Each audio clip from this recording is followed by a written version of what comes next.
Vale, de acuerdo. Ndeye está conectando. Muchísimas gracias de estar aquí tan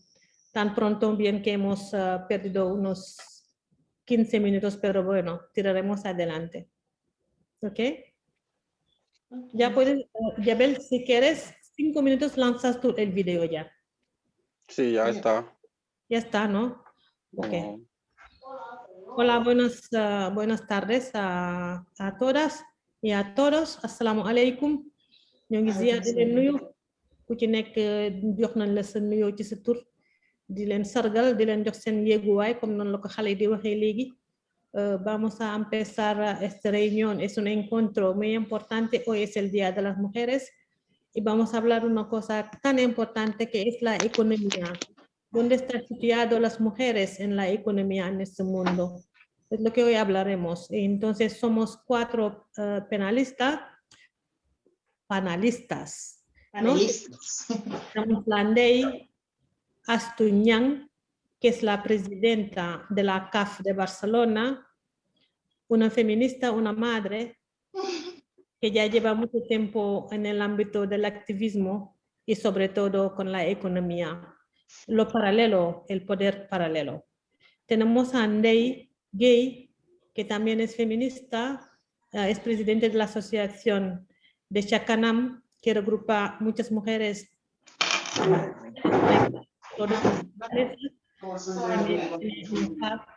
Y la CAF también hablará del tema de la economía, el poder paralelo. Y tenemos a la Hadi Yatundir, que también es feminista, el presidente del grupo de las mujeres de Taraza, una organización que lleva mucho tiempo trabajando todo lo que es el ámbito social, pero también el ámbito de la economía, y es una emprendedora, que todo lo que le estamos aquí es una emprendedora, pero ella más también nos puede explicar sus experiencias y cómo está moviendo en el mundo de la actividad informal. Y yo luego me llamo Bombo, soy de origen senegalesa y llevo 25 años en Europa, dándose la vuelta, y me he aterrizado en Cataluña, un lugar donde hay una diversidad cultural muy grande. Es un país de acogida. El único país que tiene una ley de acogida para todos los inmigrantes que llegan en su tierra. Eso significa mucho para nosotras. Y si vemos todos los senegaleses en todo España, Cataluña lleva la mayoría de los senegaleses que están viviendo en Cataluña. Eso significa que ya somos una comunidad. Y una comunidad explica todo. Una comunidad significa mucho, porque las comunidades se ayudan, las comunidades se entreayudan, las comunidades tenemos que tejer relaciones, tejer alianza para poder llegar a donde queremos llegar como mujer, porque sabemos que las mujeres, pues donde nos ponemos, si queremos el cambio, de tardar mucho, si no hay boicot, porque a veces las mujeres están tan decididas para llegar a un objetivo, pero a veces no llegamos porque no nos ayudan los otros que no quieren ayudar. Entonces yo empezaré más o menos a hablar del tema de la mujer, las posiciones de las mujeres en África, hablaré de las dificultades, también de cómo pensamos que podemos hacer para este cambio. Y luego daré la palabra a las 3 mujeres tan valientes que están aquí, que quieren compartir también con nosotras cuáles son sus experiencias vividas.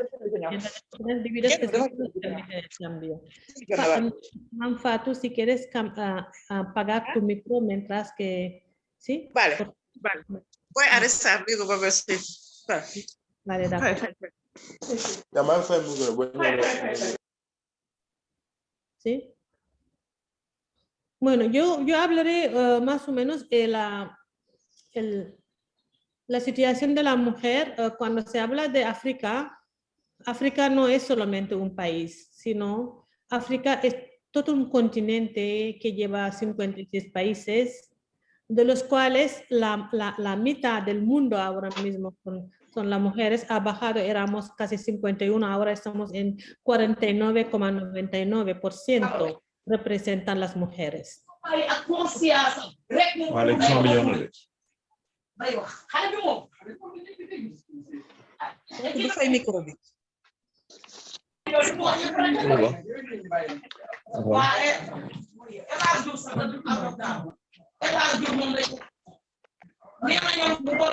Ndeye mën nga fay sa micro en attendant ba ngay tam. Voilà, ok, d'accord, merci. Tey jii àddina bi li fi toll nga xam ne nekk nañu 7,700,000,000 de personnes jigéen ñi représenté nañ fa 49,99%. daaw wala daawaati jéeg fekkoon nekkoon nañu 51% nga xam ne wante jamono ji ñuy wax ni tey jii jigéen ñi tolloo nañu presque ak góor ñi mu nekk genn wàll nuñ koy waxee 50-50 loolu dafa war a firnde nag lu bari ci mbir mi mooy que ni bu fekkee ni ñoom at yee ñu passé jamono yee ñu passé dañu taxawaloon loolu ñuy wax naan mooy les objectifs millénium nga xam ne dañ ñëwoon bu ñuy egsee ba 2015 lépp loo xam ne ay jafe-jafe la woon ci àddina bi war nañoo seet nuñ ko fajee ak war nañ koo saafara ñu gis ne ba ñu egsee ba 2015 loolu saafarawul ñu génnewaat leneen wooyoo ko objectif de développement sostenible loolu mooy lan loolu mooy ni li ñu yaakaar ne fi mu ne nii dañ ko war a taxawal képp ku ci nekk dugal ci sa loxo donc jigéen ñi war nañ cee gis seen bopp. Entonces yo cuando yo hablo de mujeres africanas es tan complicado, tan difícil que yo no puedo poner todas las mujeres africanas en un bolso y decir esto representa a las mujeres africanas, porque la diferencia puede ser institucional, puede ser académica, puede ser que viene de otro pueblo, que tiene estudios, que de una familia religiosa. Todo esto conlleva la caracterización de las mujeres, razón por la cual hablar de una mujer africana en singular o solamente de esto es difícil. Tenemos que hablar de las mujeres de África, porque el singular es muy soy yo, pero si tenemos que trabajar todo lo que es el Ubuntu, es decir, tú soy yo y tú eres yo. Así que si hablamos de esta manera, lo tenemos que poner en plural. La África no se puede transformar, no se puede cambiar sin igualdad entre los hombres y las mujeres. Eso ya es una cosa que la ONU en su última memorial que hizo una jornada de evaluación sobre las mujeres de África, él ha visto claramente de que mientras que no hay igualdad, es muy difícil este cambio. Entonces yo, como he dicho antes, hablaré para hablar desde las dificultades, ¿no? ¿Por qué hasta ahora estamos hablando de estos? La falta de los mecanismos, o sea, han puesto unos mecanismos, pero estos mecanismos que han puesto a los hombres no es lo mismo que han puesto a las mujeres. Eso ya es una dificultad desde el principio. Tenemos que buscar la manera de que los mismos mecanismos que han dado a los hombres, que también lo pueden dar a las mujeres para llegar a este cambio si realmente hay un interés político, porque muchas veces un interés político es lo que hace destacar las decisiones y la evolución de las mujeres. Tenemos que saber que la emprendeduría es clave, es un elemento clave para el desarrollo económico de las mujeres. Y si yo cojo solamente este apunto y quiero hablar desde mi país, se ve que muchas mujeres están trabajando desde las actividades informal, ñongi jaay, ñongi cuub, ñongi lit, ñongi saaf, artisanat bi ñoo ci ëpp doole. Pero todo esto soo ko tënkee da nga gis ni jafe-jafe yi ñu gën a am mooy par exemple ku demoon tey yor sa xaalis dem jaww be jënd fa bagage boo dee ñëw douanier bi dina la arrêté ci yoon bi 50,000 fois même bu fekkee da nga jaar Gambie fay wala nga dem Mauritanie fay douanier bi dina la taxawal nga wan ko sa kayit mu ne la gis naa ko waaye taxawal fee xaar ma da ngay daal di obligé yow nga ne naa ko neexal su ma ko neexalee su ko defee man mu bàyyi ma dem donc loolu nekk ay rëq-rëq ay jafe-jafe yoo xam ne ñun tam ñu ngi koy dund ci li nga xam ne moom moo ñu war a yóbbu ca kanam. beneen bi nga xam ne nag mooy li nga xam ne moo ci gën a difficile mooy taxawaayu góor ñi ndax taxawaayu góor ñi ci mbir mi dafa nekk loo xam ne li may woowee man tey ni il faut ñu wutal ko tur mooy dañu war a décoloniser li nga xam ne mooy xalaat yi ndax xalaat yi li tax ma yaakaar ne dañ ko war a descolonizar los mente. ¿Por qué he pensado eso? Lan moo tax ma xalaat loolu ñun dañuy ubbi débat nag après ku ci nekk war nga mën a ñëw indi sa xalaat li tax ma xalaat ni war nañu décoloniser xalaat yi xalaatu góor ñi surtout laa wax fii waxuma xalaati jigéen ñi c'est vrai que lépp la ñu war a tënk ñu décoloniser ko mais góor ñi def cee rawati ndaxte tey ji bu ñu fekkee ne góor ñi def cee rawati ñun ay ceddo la ñu woon Afrique ceddo la ñu woon avant religion yi di ñëw muy religion catholique wala muy religion musulmane catholique yi fi njëkk na donc dañu fekkoon ñu amoon suñu ay lingeer fekkoon ñu amoon suñu ay barak fekkoon ñu amoon tey ji ku fi musoon a falu rek dañ lay daal di dàkkantal ci sa yaay yi Lat Joor Ngoone Latiir ñu dàkkantal ñu donc ngeen xam ne jigéen amoon na place ci réew mi jigéen doon na décider jigéen doon na ëmb famille bi nga dégg ñu ne doom ji fi baax jigéen la colonie bi fi ñëwee li ñu def mooy dañu féete góor ñi ni leen da ngeen di jéem a dindi lii ndaxte jigéen ñi kat su ngeen leen dindiwulee dañ leen di suti c'est-à-dire nga ñu fekk leen ci fi ngeen xam ni fa la seen sensibilité gën a dëgër mooy tey ji koo wax mu ne la sama yaay mbëri sax dañ naan sama yaay colon yi dañu fexe ba coloniser góor ñi ci loolu naan ni la da ngeen di xeex nag nangu li ngeen moom parce que lii yéen a ko moom donc il faut ñu décoloniser xalaat boobu nga xam ne góor ñi dañ ko def ci ñoom te ñi ñu coloniser ñoo ko def ci ñoom ba pare nag ñu avancer parce que tant que defuñu loolu dañuy taxaw ba léegi ndax góor ñi nag duñu suñuy noonu góor ñi suñuy partenaire lañu duma nangu par exemple ñu naan jigéenu féministe bu nekk day noonu góor ñi musuñu nekk suñu noonu au contraire góor ñi suñuy partenaire lañu te ku nekk sa partenaire nag da ngay déggoog moom ku nekk sa partenaire da lay yëg ku nekk sa partenaire da lay yërëm te ñun góor ñi yare nañ ñu ni dañ ñoo war a yërëm man sax yërëm boobu d'accorduma ci ndax xalaat lañu yor ay xel lañu yor di xalaat ni ñoom dañoo war a combiner wu ñu nangu li ñu doon nangu li ñu mën nangu capacité bi ñu am ñu daal ñuy ànd ak ñun ak ñoom ñu daal di avancer loolu dafa nekk ci benn difficulté yi nga xam ni tam nekk na ci yeneen difficulté yi mooy par exemple gis nañu ni sëy yu teel yi tax na lu bari tax bu lu bari loo xam ne taxaw na tam ci évolution jigéen ñi tey ji bu ñu seetee ci immigration féminine bi ñëw tey ci Europe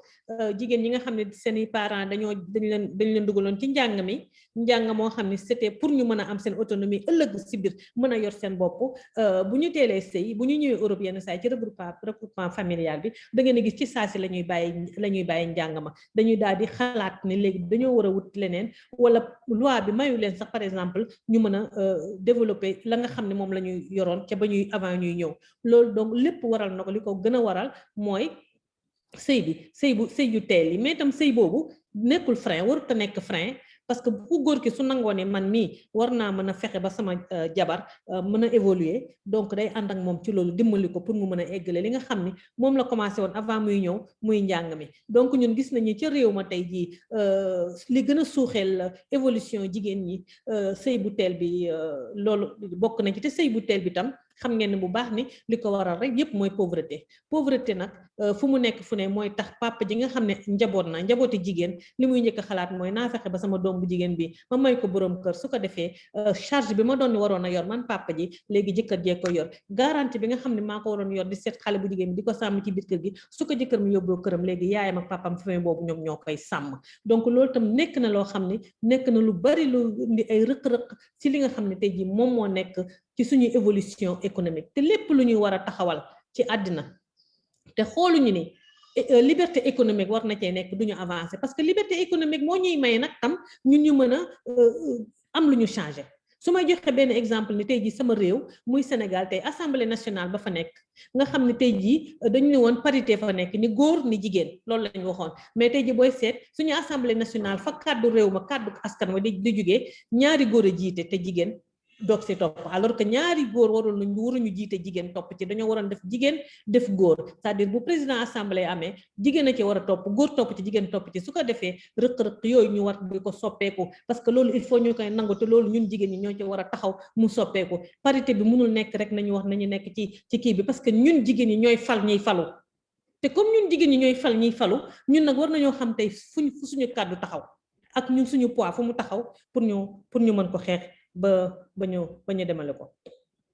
leneen li yeneen difficulté yi mooy par exemple ñàkk infrastructure tam nekk na si loo xam ne lu jafe la loo xam ne jigéen ñi mënuñoo fexe ba développer économiquement parce que bu fekkee jigéen fa mu nekk dëkk ba mu nekk amu fa hôpital yu jege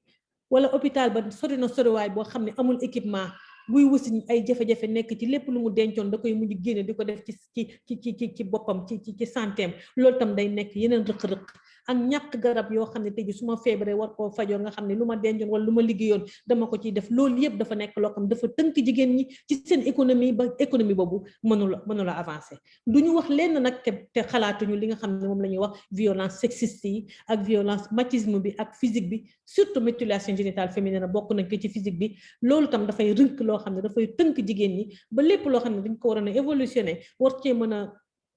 fexe def ko ci seen bopp pour mën a egg ci fa ñu ga jëm ak économiquement dafa leen tënk xale yi jigéen ñi nag ñoom la ñuy yaakaar ni xale yu ndaw yi ñoom la ñuy yaakaar ni tey jii parce que man tey fi ma toll ay xel rek laa mën di joxe xëy na sama kàttan mayatuma ma mën di avancer wala di physiquement daal pour di def activité yoo xam ne xëy na dina ma may économie wala koom-koom sinon ci xale yi la ñu war a investir loolu def leen ñuy suñu partenaire ñu taxaw ci suñuy wet nga xam ne ñooñu di leen fexe bu ñu li ñu xam ñun ñu wax leen ko xale yooyu mën a tam dégg lañ leen di wax ñu mën a évolutionner pour ñun li ñu dal ñu bañ leen a dal te bu ñuy jël exemple boo xam ne tey jii moo am ci àddina tey surtout Afrique gis nañu ne Éthiopie Rwanda Sud Afrique ñoom fi mu ne nii taxawal nañu seen parité te tey jii nekk nañ ci réew yi nga xam ne li gën a néew ci jafe-jafe jigéen am na fa lu tax loolu war nañu seetlu ko tax war nañu seetlu tax ndax ñoom ba ñu taxawalee dañu ne ministère yooyu ak espace de décision yi jigéen ñi dañ faa war a taxaw te ñoom biñ ko seetee ba léegi gis nañu ni loolu mi ngi avancé loolu donc wane ne ni jigéen buñ ko boolee ci gouvernement yi fa ñuy décider dina am coppeeku ju bari joo xam ne dina war a mën a nekk lan mooy datos yi tenemos datos de 2019 los datos han dicho hay un número de países africanos que ya han hecho un crecimiento económico de 7%. Eso es muy grande en el mundo. Todo el mundo sabemos que cuando un país ya tiene un crecimiento económico de 7%, eso ya sus poblaciones pueden entender de que ya hay unas cosas muy buenas aquí. ¿Vale? Y estos crecimientos, por ejemplo, cuando hablo en el caso de otros países, ya ni llegan a 2,6%. Es que ni llegamos a la mitad. Los países que ya no llegan, que no crecen la economía de este país. Y cuando un país no llega a su crecimiento económico, quien sufre más son las mujeres. Son las mujeres que sufren bastante. Y esto es una cosa que nosotros como mujer debemos ver dónde está el problema y buscar y cambiarlo. Sabemos que China ahora mismo es el partidario de África, ¿no? Pero también se sabe que la China con sus dificultades últimamente por los ¿cómo se llama esto? Las catástrofes climáticas le han frenado algunas cosas. Y esto lo que produce es que todos los investidores pueden dar marcha atrás diciendo nosotros no vamos a invertir a África porque África hay problemas, África hay esto. Y cuando hay problemas, las personas, el género que sufre es la mujer, y los niños y los adultos. Eso está muy bien listo. ñëpp xam nañu ni fu guerre am wala fu xiif am kay gën a sonn mooy xale mooy jigéen mooy mag ña loolu leer na feebar bu ñuy dee amit yaay yi ñooy ñëkk a sonn donc loolu war nañu gis ni nan lañ koy mën a saafara léegi ñun lan la ñu yaakaar ni moom moo war a dindi ci loolu yëpp. Hemos pensado de que con todo lo que hemos hablado de aquí lo que podemos hacer realmente es luchar contra las corrupciones. La corrupción es una enfermedad crónica que daña mucho a las personas, pero también a los estados y las instituciones. Porque la corrupción lo que hace es ralentizar el crecimiento económico, sobre todo de África. Ayer yo estaba leyendo donde se ponía el budget de España avec le budget de Sénégal. España nee na moom pays bu développé la. Sénégal nee nañ está en voie de développement donc développé guñu mais ba ñu doy seet par exemple ci salaire ya ñi li Espagne di fayee ko ak ñun la suñu président di fayee ko daf ko ëpp lu baree bari donc foofu war nañ faa taxaw def fa jàngat pour seet lan la ñu mën a fexe ba lii ñu dindi ko. léegi itam leneen li nga xam ne yaakaar nañu ne war nañ ko mën a saafara mooy li nga xam ne mooy bor africaine bi ñu yor parce que bor africaine bi daf ñu tënk ci tënk goo xam ni xoolal bu pays yi nga xam ne ñoo gën a kii 40% ci pays yi nga xam ne développé wuñu dañoo yori bor te bor boobu day gën a suux te bor boobu dañuy gën a suuxal te ñi ciy gën a sonn dañuy nekk jigéen ñi donc loolu tam il faut ñu def ci taxaw jàng mi ngi mel ni yow tey jii soo amee bor te fayoo ko boo tëddee doo nelaw loo am doo ko mën même boo solee yëre bu rafet sax danga naan yëre bu rafet bi ma sol te maa nga yor boru jàmbur bi donc bor dafa nekk loo xam ne dafa metti ci xol donc ñun pays africain yi bu fekkee ne dañoo am ay bor yu bari ba kañ la ñuy mën a génn ci bor yooyu pour mën a suqaliko ba mën a taxaw parce que tey économie la ñuy wax daal économie la ñuy waxtaane donc boo nee économie lay waxtaane da nga war a xam nag fan la rëkk fan la taxaw bi fan la jafe-jafe bi nekkee ba lii mënut a sori donc ñun bëgg nañu ñu fracturer pobreza bi bëgg nañu fracturar ko. Fracturar la pobreza que se nota en las mujeres y en las chicas. Se debe poner las medidas de igualdad y de oportunidades entre hombre y mujer para llegar al cambio. Uno de estos propuestas que ponemos es la educación. La educación es la llave clave, el elemento clave para este cambio. Tenemos que dejar estudiar los niños y las niñas hasta que tengan la idea muy clara de quién son, dónde vienen, el cambio que queremos. Tenemos un referente, es hombre, fantástico, es hombre, me gustaría que sea mujer, pero tenemos un referente que es Cheikh Anta Diop. Y Cheikh Anta Diop nos han hecho que decir, vosotros da ngeen di war a gëm seen bopp. Il faut ñu gëm suñu bopp ni lii c'est possible mën nañ ko changer. Tant que gëmuñu suñu bopp du dem.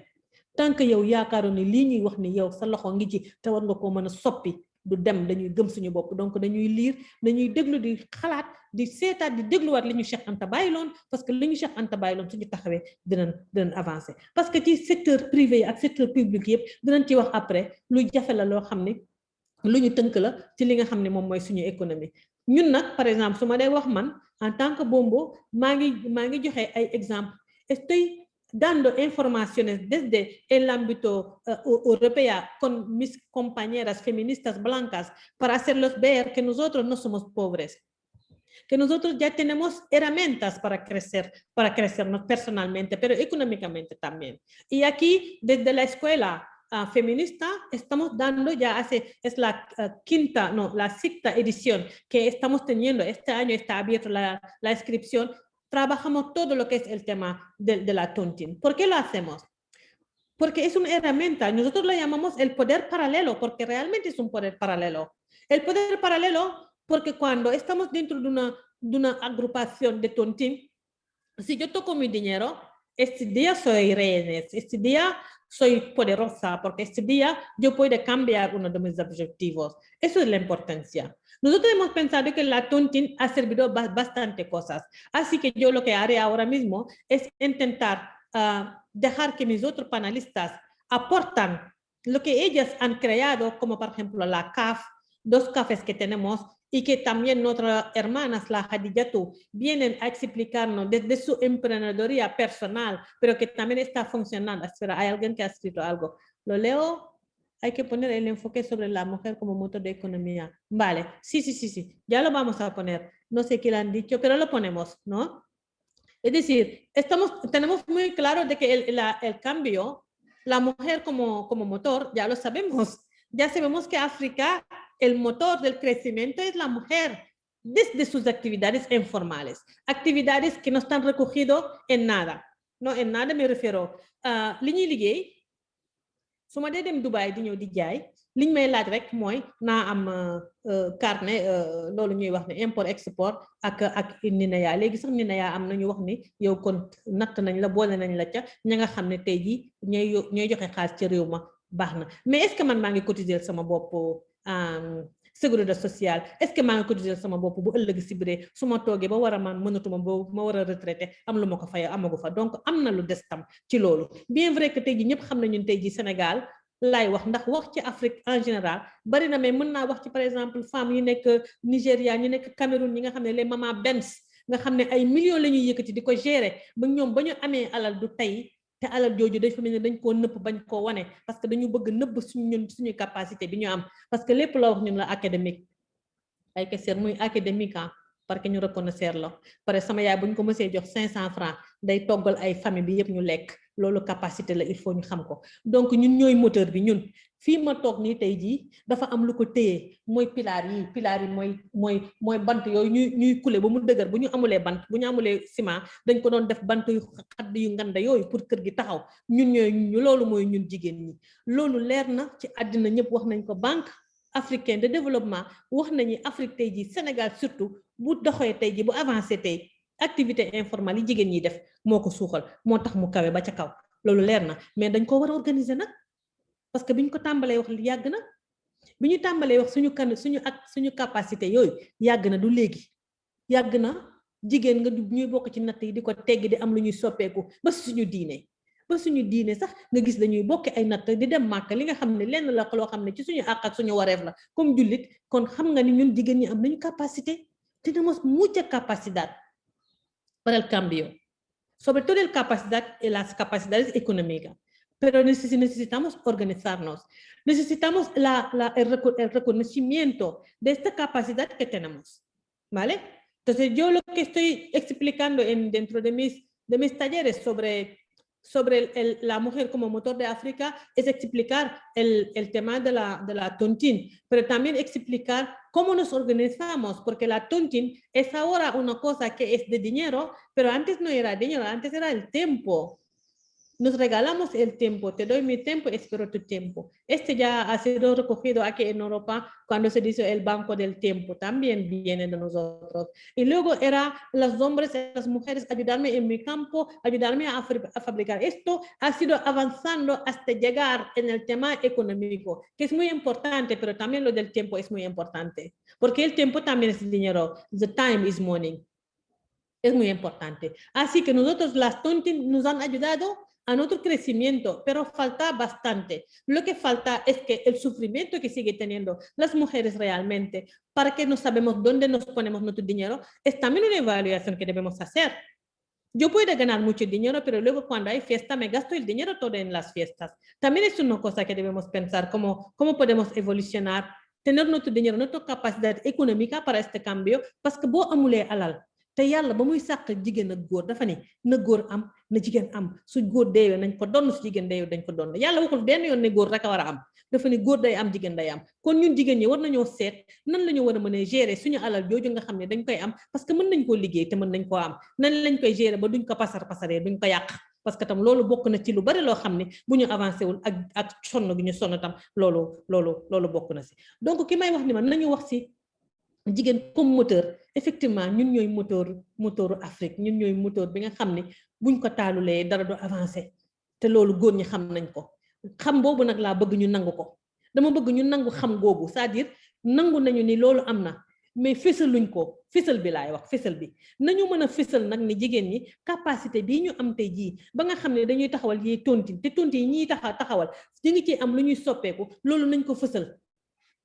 dootuñu ko war a noppiwaale su ma dee wax ci sama expérience personnelle tontine daf ma am lu bari loo xam ne daf ma ko changer soppeelu ma ko si sama personne comme bomb soppeelu ko na ma mais sama objectif tam am na lu ma ci changer ndax tey ji xam nañu ni tey ji bépp émigrant tey ji buy tukki li muy njëkk a xalaat mooy naa am fu ma toog donc man tontine fexe na dimbali na ma ba ma mën a am terrain loolu capacité la parce que comme mënuñoo am ci crédit yi mënuñoo am ci suuf si ñun tontine fexe nañu ba jox nañu moo tax ñu di ko wooyee le pouvoir parallèle mooy pouvoir parallèle léegi soo ko dee def fii ci Espagne nga ne léegi tontine lu mu ñuy jëriñ fii su ma bëggee amee jaaxle am lu ma sonal bu ma demee service social mu may jox sita su ma bokkee benn tontine la ma gouvernement bi institution bi waroon defal tontine bi defal na ko donc loolu moom tam ñu ko di koy woowee tam pouvoir parallèle donc foofu laa yemagum pour le moment ma bàyyi sama yeneen panélistes yi ñu ñëw waxtaan ci li nga xam ne tey moo tax ñu daje fii pour mën fi woote ndaxte ku ci nekk ci ñoom yaa ngi yore CAF te CAF dafa nekk loo xam ni méthode bu bees la bu ñu nu mu ko waxee bu ñu européalisé wu non parce que natt bi da nga doon ñëw toog ñoom ñoo ma koy gën a mën a expliquer ki njëkk ci CAF nag mooy Ndeye Astou ndax Ndeye Astou tey jii moo tàmbali CAF non comme Ndeye Astou moo tàmbali CAF nag kon yaay Ndeye Astou la ñuy jox parole bi mu expliquer présenter boppam ba pare expliquer lan mooy CAF ak lu ko tax a jóg ak lan moo tax ñu taxawal ko ak nu ñu ci gisee suñu bopp suñu paree dinaa jox kàddu gi Ndeye Gueye ndax moom tam yor na CAF léegi nag su ko defee ñu jox suñu mag nga xam ne moom mooy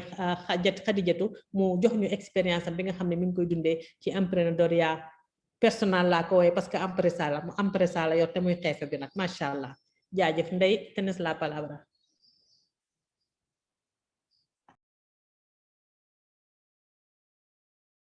sa micro da ngay ubbi sa micro Ndeye. waa asalaamaaleykum waa panel bi yëpp maa ngi leen di nuyu di leen ziar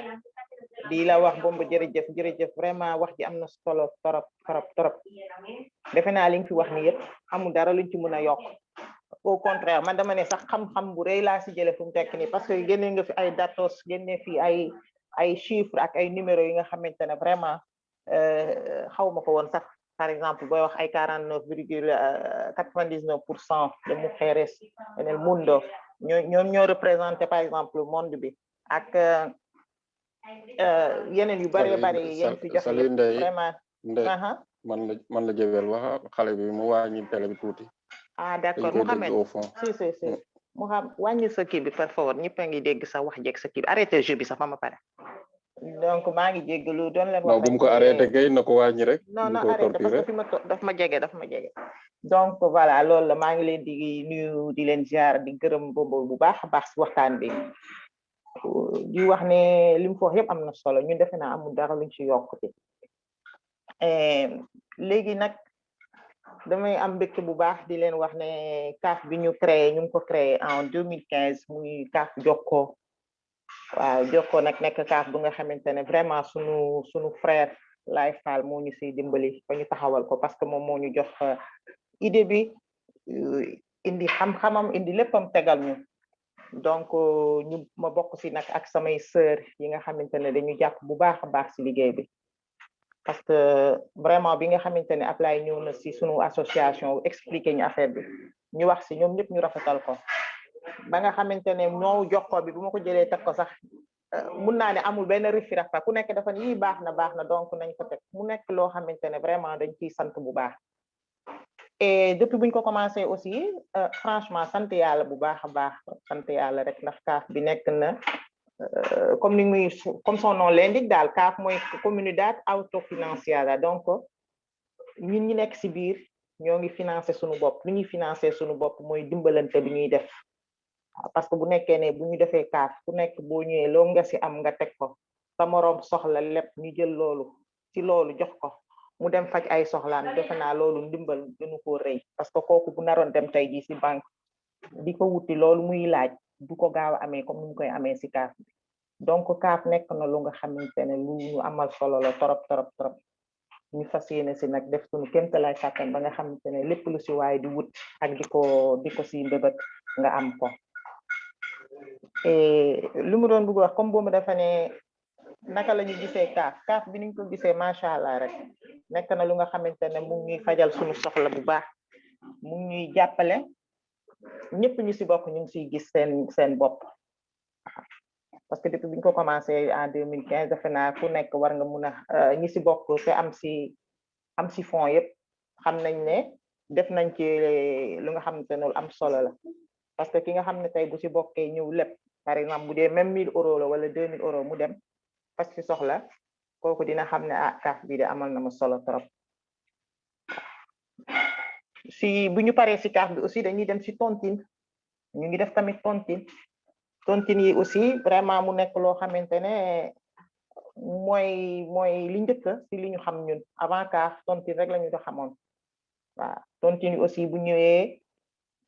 comme li Bombo wax rek ku teggi jour boobu da ngay mel ni une reine parce que da lay wóor ne yow yaa ngi dem faj lu nga xamante ne soxla bu la amal njëriñ la ak lu mu munti doon nag ak soxla bu munti doon waaw parce que ku nekk kenn du xeebal kenn soxlaam soxla bu nekk priorité la pour nit ki waaw donc franchement nekk na lu nga xamante ne defe naa lu ñuy wax rek kii la daal ndimbal waaw mu nekk tamit lu nga xamante ne xawma ñi ñoo ko xalaat parce que lu ñuy wax tontine dafa yàgg ci àddina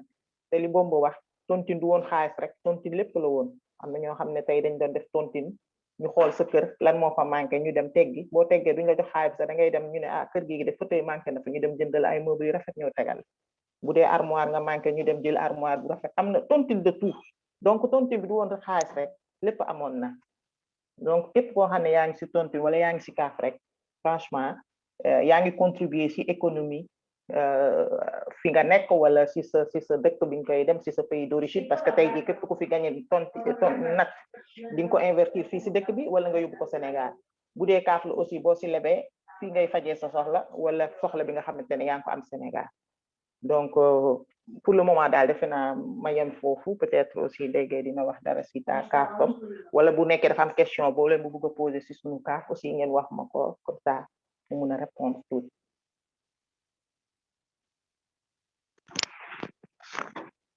wax ji rafet na. nee nga 2015 lañu tàmbali kaaf bi. ba pare tontine bi. donc idée créé woon kaaf bi tam bëggoon nañu bu fekkee mën nga ko expliquer fu mu jógee ak lan mooy kaaf loolu tam dina am solo wala sinon moom ñu posé ko Ndeye rek question boobu. waaw kaaf bi defe naa au début wax naa ko sax kaaf bi Ndeye Laye Fall moo ñëw wax ñu ko moo ñëw présenté ko ñu parce que ñoom dañu amoon projet boobu di def am lu ñuy tuddee ñoom ACAF association des CAF les CAF mu ngi signifier comunidad autofinanciada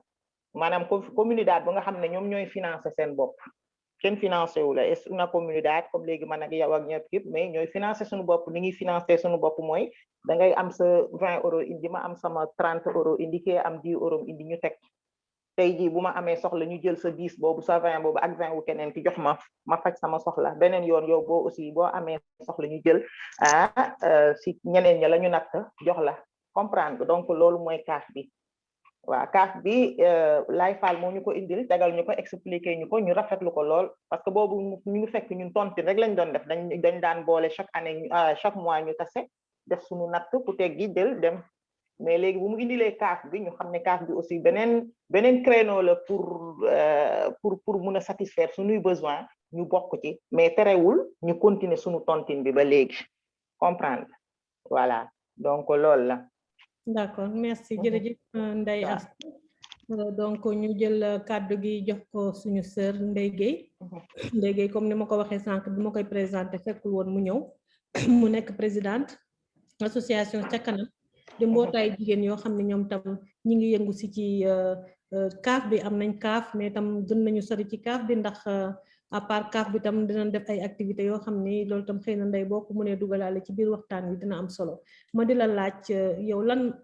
nga ñu mën a expliquer lan mooy kaaf ak lan moo tax yéen ngeen ñëw ne gis ne kaaf bi war ngeen cee mën a gis seen boobu ba taxawal ko jaajëf Ndeye da ngay kii sa micro dafa tëj. waaw am na ngeen baal ma tuuti maaw mu ngi wax ne nañu cambiar di waxaale un poco de castellano wala catalan am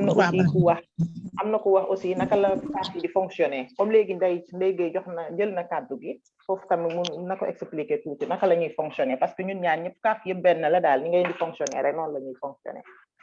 nga expliquer ko Omar Seck boobu. asalaamaaleykum. waaleykum salaam. maa ngi leen di nuyu yéen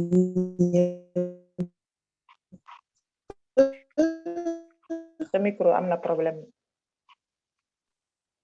di nuyu Ndeye Astou Khady yéen ñëpp maa ngi leen di dégg wala ma gën a wax si kaw yéen a ngi may dégg. waa ñu ngi dégg micro bi dafa amoon problème di xaw a kii. mais léegi yéen a ngi may dégg waa baax na waa léegi yéen ñëpp maa ngi leen di nuyu si seen tur ak seen sant vraiment di nuyu waa diaspora bi di nuyu waa Sénégal di leen nuyu yéen ñëpp di nuyu Soxna Bombo ñi ma bokkat jataay bi ñëpp tin maa ngi leen di nuyu yéen ñëpp di nuyu ñi nii seytaan waa Soxna Bombo ñu dañu créer association bi di ay jigéen rek lan ñu nekk ay jigéen yoo xam ne ni jigéenu Sénégal lan ñi ngi ko créer en 1917 association bi base bi yaa ngi koy dégg. non da nga ne 1917 mais 2017 ñu ngi ko créé en 2017 base bi ñu ngi ko def Mbessos foofu mooy sunu base léegi ñun ñu ngi ci maison communautaire bi ñu naan ko Casal del Barry bi mooy sunu siège vraiment foofu la nekk biñ ko nekkee nag association bi ñu créé association bi commencé def suñuy activité ñu commencé di def ay catering commencé di def ay formation ñu collaborer ak CEPAYIM ñuy def ay formation yu bari ci biir di def catering di xool timit association am na ay ñoo xam ne nii timit amuñu liggéey ñi leen def loo ay formation pour ñu mën a am ca liggéey ñu amul këyit duñ defee ay formation pour ñu mën caa am këyit di ca jàng di ca def lépp si biir loolu nag la Ablaye Fall ñëw ak service solidarité tamit si suñuy collaboration la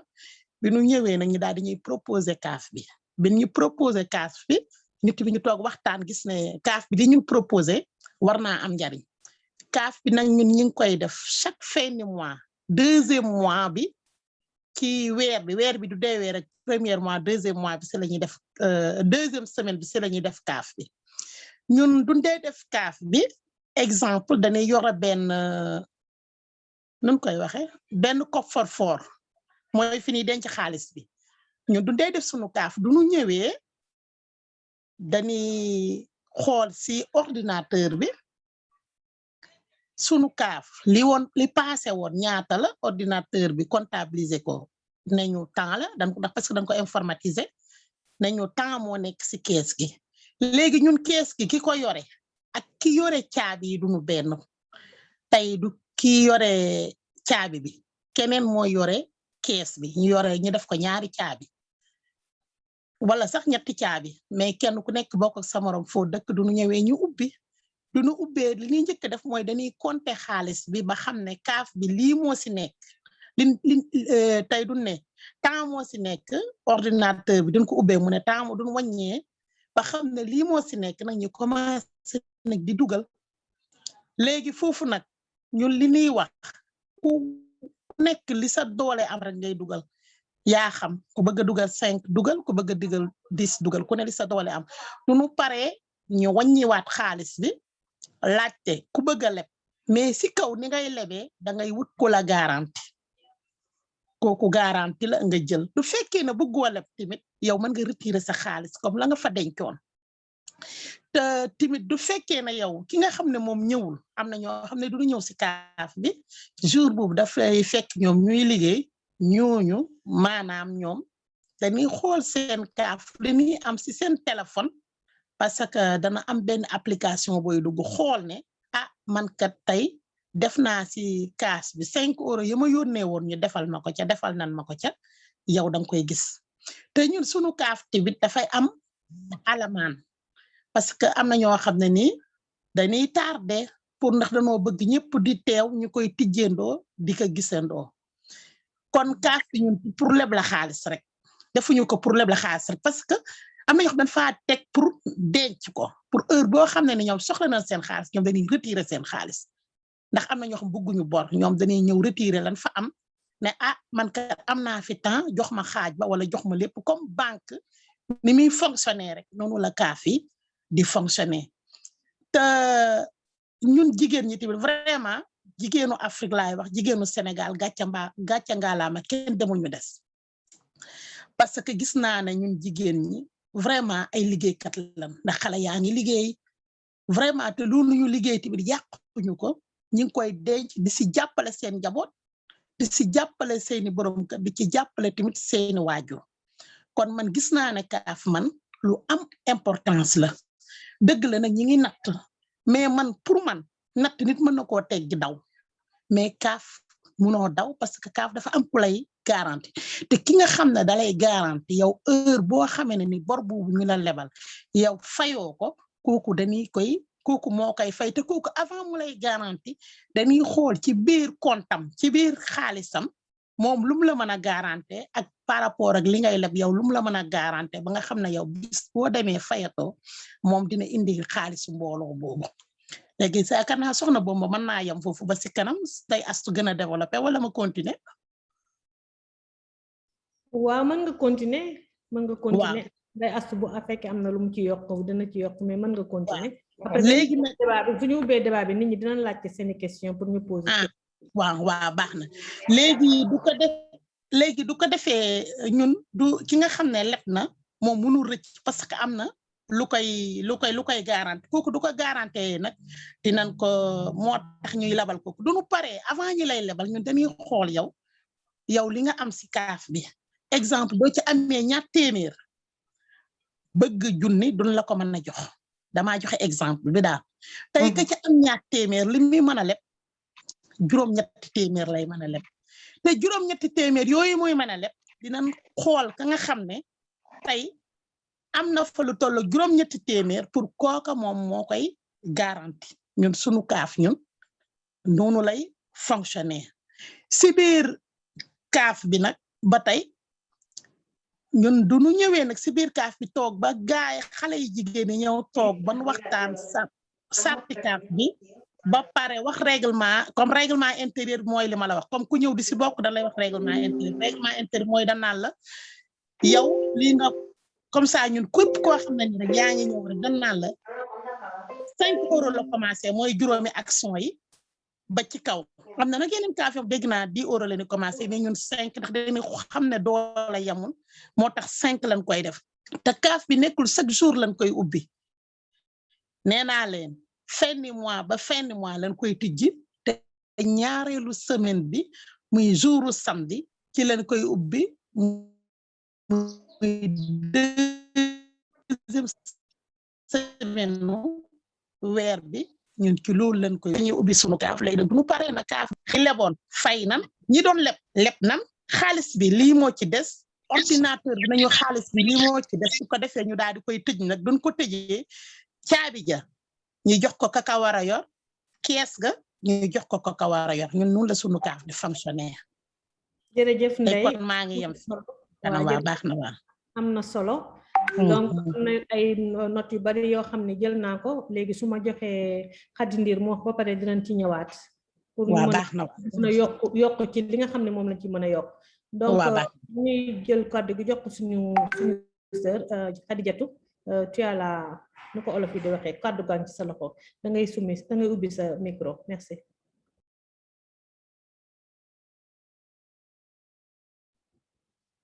allo Khady Ndir waa Khady Ndir dafa mel ni ñëwagul donc allo Khady Ndir yaa may dégg Khady Ndir ñëwagul donc waaw asalaamaaleykum waa ki kàddu gaa ngi sa loxo jaajëf maaleykum salaam. asalaamaaleykum wa rahmatullah. waaleykum salaam wa rahmatullah. waa ngeen baal ma rek dama tëj vidéo bi parce que comme maa ngi Sénégal actuellement bon loolu moo tax connexion bi moom mooy loolu demewul noonu. dëgg la waa Khady ñu ngi lay wax ne bismillah ci waxtaan bi donc Khady Ndir Espagne la nekk mais ni ma ko waxee sànq entrepreneur la liggéey boppam donc li ñu ko doon laaj tey jii moom bokk na ci ay kaaf te tam dafa jiite mbooloo fële ca Tarasa nekk ko polyvalent tam macha allah donc ñu di ko laaj moom nan lay doxalee li nga xam ne moom lañ fi waxtaane tey muy économie ci li nga xam ne mi ngi ciy yëngatu mais tam ci kaaf yi nga xam ne bokk na ci dina am solo nga mën ñu wax ci loolu Ndira merci. waaw soxna Bomba maa ngi lay nuyu di la ziar di nuyu ñi nga xam ne ñu ngi ci réunion bi yëpp en général Ndeye Assou déglu naa sa parole maa ngi lay nuyu yow tamit Ndeye Gueye maa ngi lay nuyu bon xëj na yéex naa dugg ci réunion bi xaw ma yeneen ñoom ñoo intel mais maa ngi nuyu ñëpp di leen ziar di balu xatan ci yéex a dugg réunion bi mais actuellement bon maa ngi à Espagne d'accord mais actuellement je suis à Dakar xam naa moo tax aussi moom connexion bi mooy loolu moo tax je préfère tëj caméra bi waaw doon rek ñëw ci explication Bomba xëy na am na expérience ci kaaf mais avant tout man damay wax ci amicale d'ONAS bu Tarasa nga xam ne man maa ko jiite may présidente association bi Kisap amuñu kaaf waaw wax dëgg yàlla amuñu kaaf mais am nañ loo xam ne dafa mel ni comme kaaf ndax lay fal ñëw na fa une fois expliquer ñu ni kaaf bi di doxe ak yëpp fekk ñun tamit noonu lañ daan doxale mooy chaque mois bu ñu dajee réunion parce que association bi dañ ko créé en 2007 mu nekk pas mal de femmes bu ñu dajee chaque premier dimanche du mois lañ daan def léegi chaque premier samedi la bu ñu dajee dañuy cotiser ku nekk 5 euros am nañ kees boo xam ne keesu amical bi la tudd comme ni ñuy waxe keesu kaaf rek cotiser 5 euros def ci biir kees gi bu ñu pare def natt boo xam ne dañ koy natt pour maanaam jox ko nit pour dimbalee ko moom mu dem ak xaalis boobu mais xaalis boobu dimbali bi mooy ne kenn ku nekk à tour de rôle lañ koy def tontine la rek bu kii jëlee bii mois kii jël bële mois noonu lañ koy def ainsi de suite ba membre yëpp jeex beneen bi mooy am nañu ay activités yoo xam ne ñu ngi ko ciy def muy ci wàllu social foofu au niveau de las mujeres de Tarasa yu am solo xëy na ci biir aussi dinañ ko développer expérience bi ma am ci CAF nag bomba su ma juumulee loolu nga ma wax parce que bon xëy na question bi xawoon na jaxasoo sama côté mais mooy lii Ndeye Assou wax man ci CAF Barcelone boobu laa bokk ñu créé ko en 2015 maa ngi ci biir CAF bi tamit di ci yëg sama bopp wax dëgg yàlla parce que am na benn entretien boo xam ne Assou defoon na ko nit ñi seetaan nañ ko ci YouTube bi explication bi xëj na foofu xaw na leer gën na leer lay wax sax Ndeye Gueye aussi nii mu expliqué macha allah leer na parce que nii nga ko expliqué ñun bu au niveau de Barcelone aussi jokkoo noonu lay tëddee waaw xëj na nag Tarasa des na mais depuis mois de janvier waxtaane woon naa ko ak Lay Fall pour ñu samp fa benn CAF mais comme ak confinement bi loolu moo taxoon commencé wuñu ko mais ñun suñu bopp mën nañ jàpp ne commencé nañ ko depuis janvier mais du loo xam ne dafa officiel pour ñu taxawal ko mais ñu ngi ko teg à côté commencé à partir de 5 euros comme lii Ndeye wax xëj na jokkoo 20 euros ngay commencé mais fii au niveau de Tarasa aussi 5 euros boobu la ñuy def chaque mois kenn ku ci nekk tamit lu la neex nga dolli ko ci dugal ko ci sa keesu CAF waaw bombo yaakaar naa ne xëj na gàtt na gaa mais nag naa leen bàyyiwaat ngeen gën a développé ba xam comme ça ma gën a am appel ci mbir mi waaw nuyu naa leen ziar leen yéen ñëpp jërë ngeen jëf. waaw jaajëf soxna si dégg nañu wax ji noonu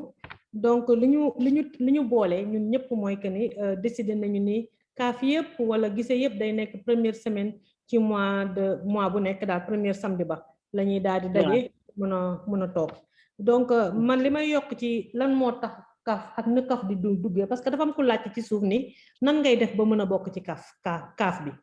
donc CAF bi pour nga bokk ci amul distinction amul loo xam ne dañu naan il faut nga nekk lii wala nga indi lii benn condition la ñuy teg Ndeye moom su ma juumee foofu nga Ndeye Assou nga jàppale ma foofu mooy que ni accord bi ñuy teg mooy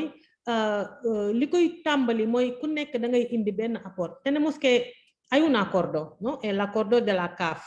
La CAF que se llaman comunidad, me gusta ese nombre que es la comunidad, yo siempre voy hablando de la comunidad porque África es comunidad, ¿no? Comunidad autofinanciados, que es decir, yo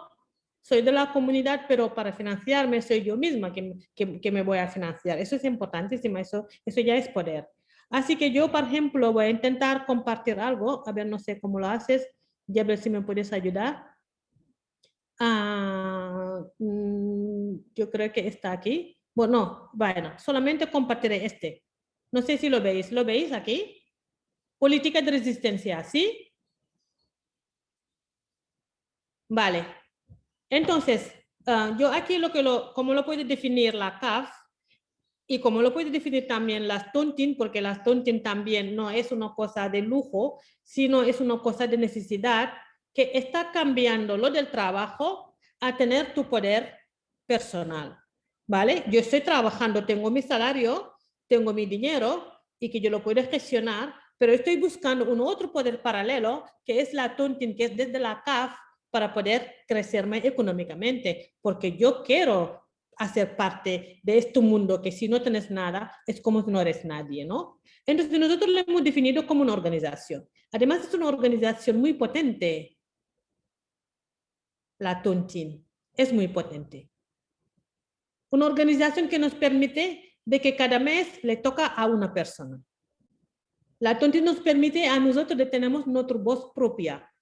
Cuando se habla de nuestra voz propia, es decir, yo con mi dinero decido lo que quiero hacer con ese dinero. Es un medio que también nos ayuda a autovalorizarnos. Es decir, yo cuando toco mi dinero el mes que viene, ya puedo explicar qué he hecho con el dinero que yo he cogido. Es una cosa muy importante. Es una acción colectiva, porque yo pongo mi dinero, donde pone su dinero, otro pone su dinero, y todo ese dinero lo damos a alguien. Cuando yo yo salgo de este tontín con 4.000 euros, realmente yo tengo un poder. Pero este poder es compartido porque hoy soy reina, pero el mes que viene le toca a la Ndeye. Entonces, esto es una organización que tenemos dentro de la comunidad. ¿Vale? Y esto también crea lo que se dice los saberes compartidos. Saberes compartidos es decir, si yo he tocado 4.000 euros, y de esos 4.000 euros quería abrir un negocio, este negocio no ha funcionado, cuando vuelvo, toda la comunidad que justamos, que nos hemos unido para este tontin, a lo mejor nos damos conocimiento de cómo podemos hacerlo, cómo podemos evitar que estas cosas se cambien y que vamos al ¿cómo se llama? El contrario de éxito, al fracaso. Entonces, tenemos aquí compartimiento de muchos saberes de cómo podemos gestionar ese dinero que nos dará poder. Pero también es una visibilidad. La tontin nos permite tener nuestra visibilidad. Es un elemento importante para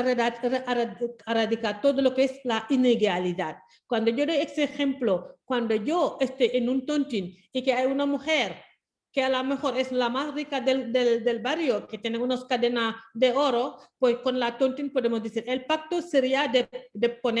comprar a cada mujer estos pendientes. Es un método que lucha contra la discriminación. Tenemos que saber lo que tenemos aquí. Es una cosa muy importante, poderosísimo. Y además son alternativas al vacío del Estado. Le he dicho antes,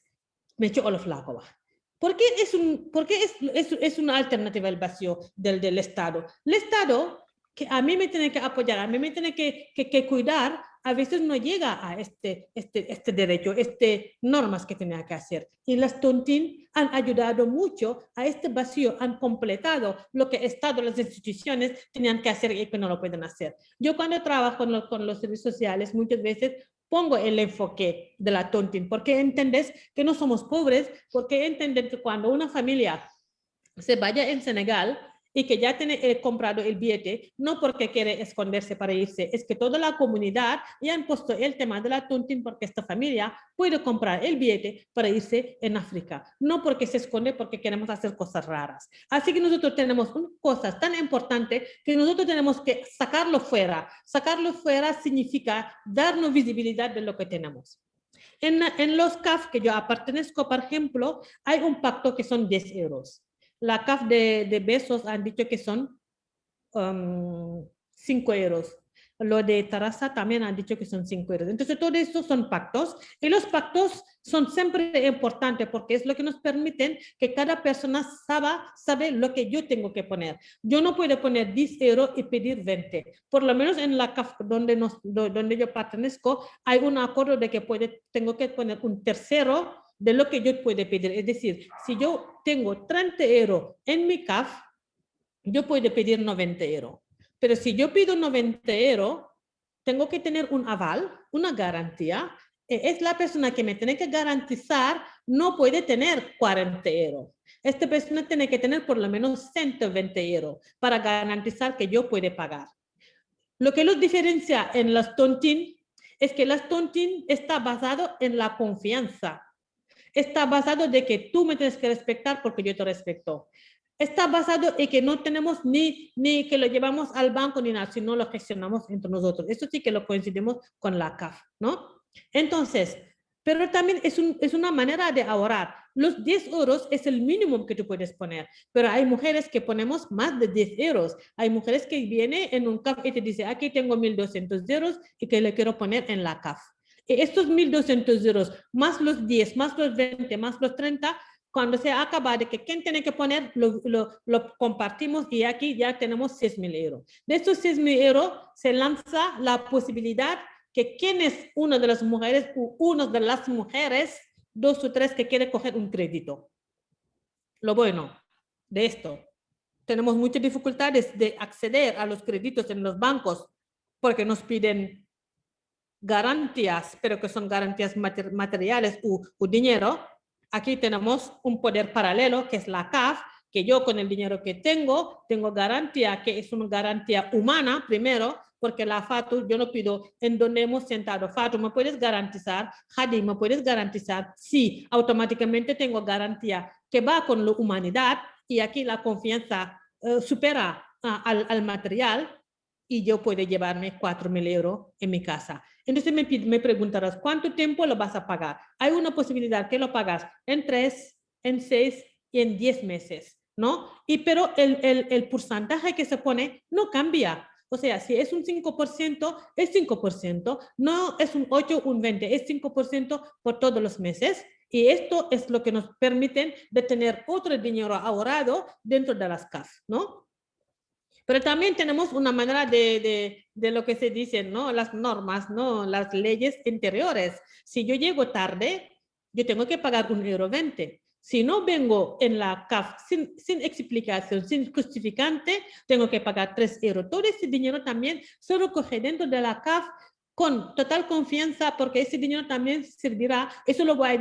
dejar que Ndey lo explica, porque tenemos últimamente, el mes pasado, todo este dinero que se recogió, cómo hemos hecho nosotros este dinero. También es importante. Pero también me gustaría, cuando yo paso la palabra a Ndey con la pregunta que vino diciendo, ¿cómo vosotros hacen para entrar? ¿Y qué hacemos cuando yo estoy dentro del CAF?